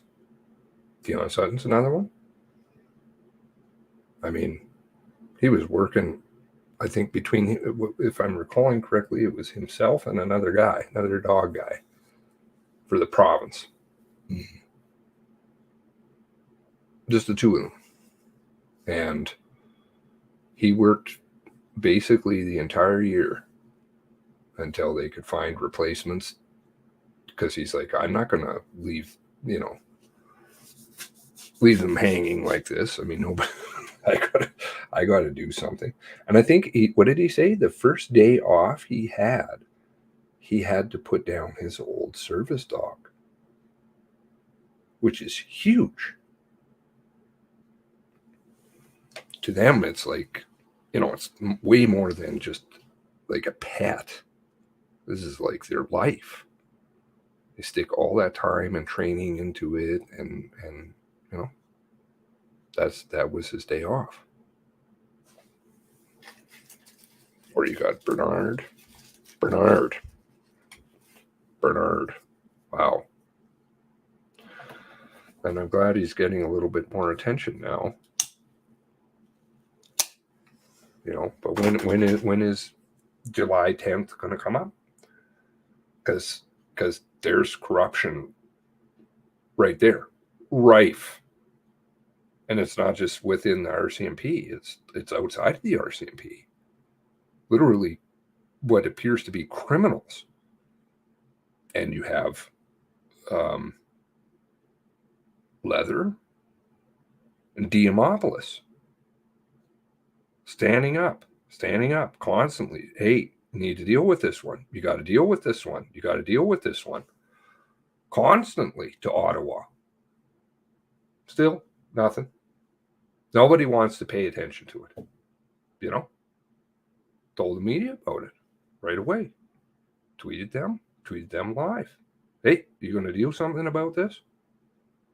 This is pretty big. This is pretty big. I wouldn't want to have, and it's probably equally here. But if I became aware of it here, I certainly would want to, I would certainly want to clean it up.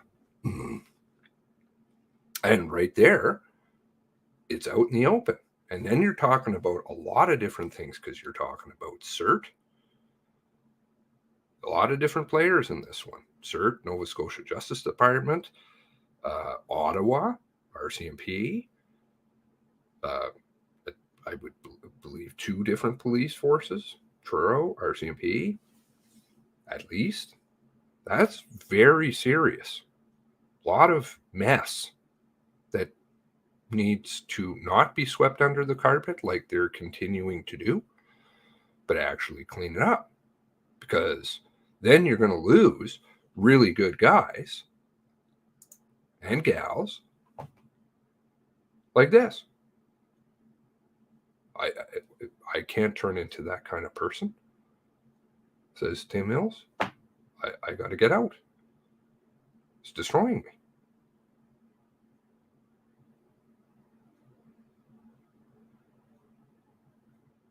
And that he thank goodness, at least I haven't heard anything negative, saying something has happened to him, which is thank God, and just keep praying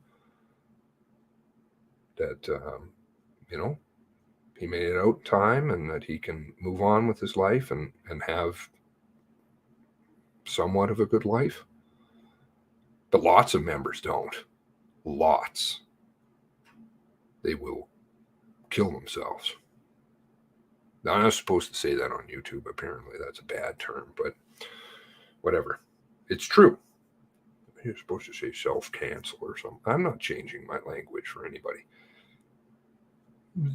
Those people, all those lives, all around those people, devastated. And while they're alive, they're falling apart and, you know, venting their anger or their upset in probably inappropriate ways, handling things inappropriately in many cases, booze, drugs in some cases. And then, so we just lose all these good people. What are you left with? What kind of a force are you left with?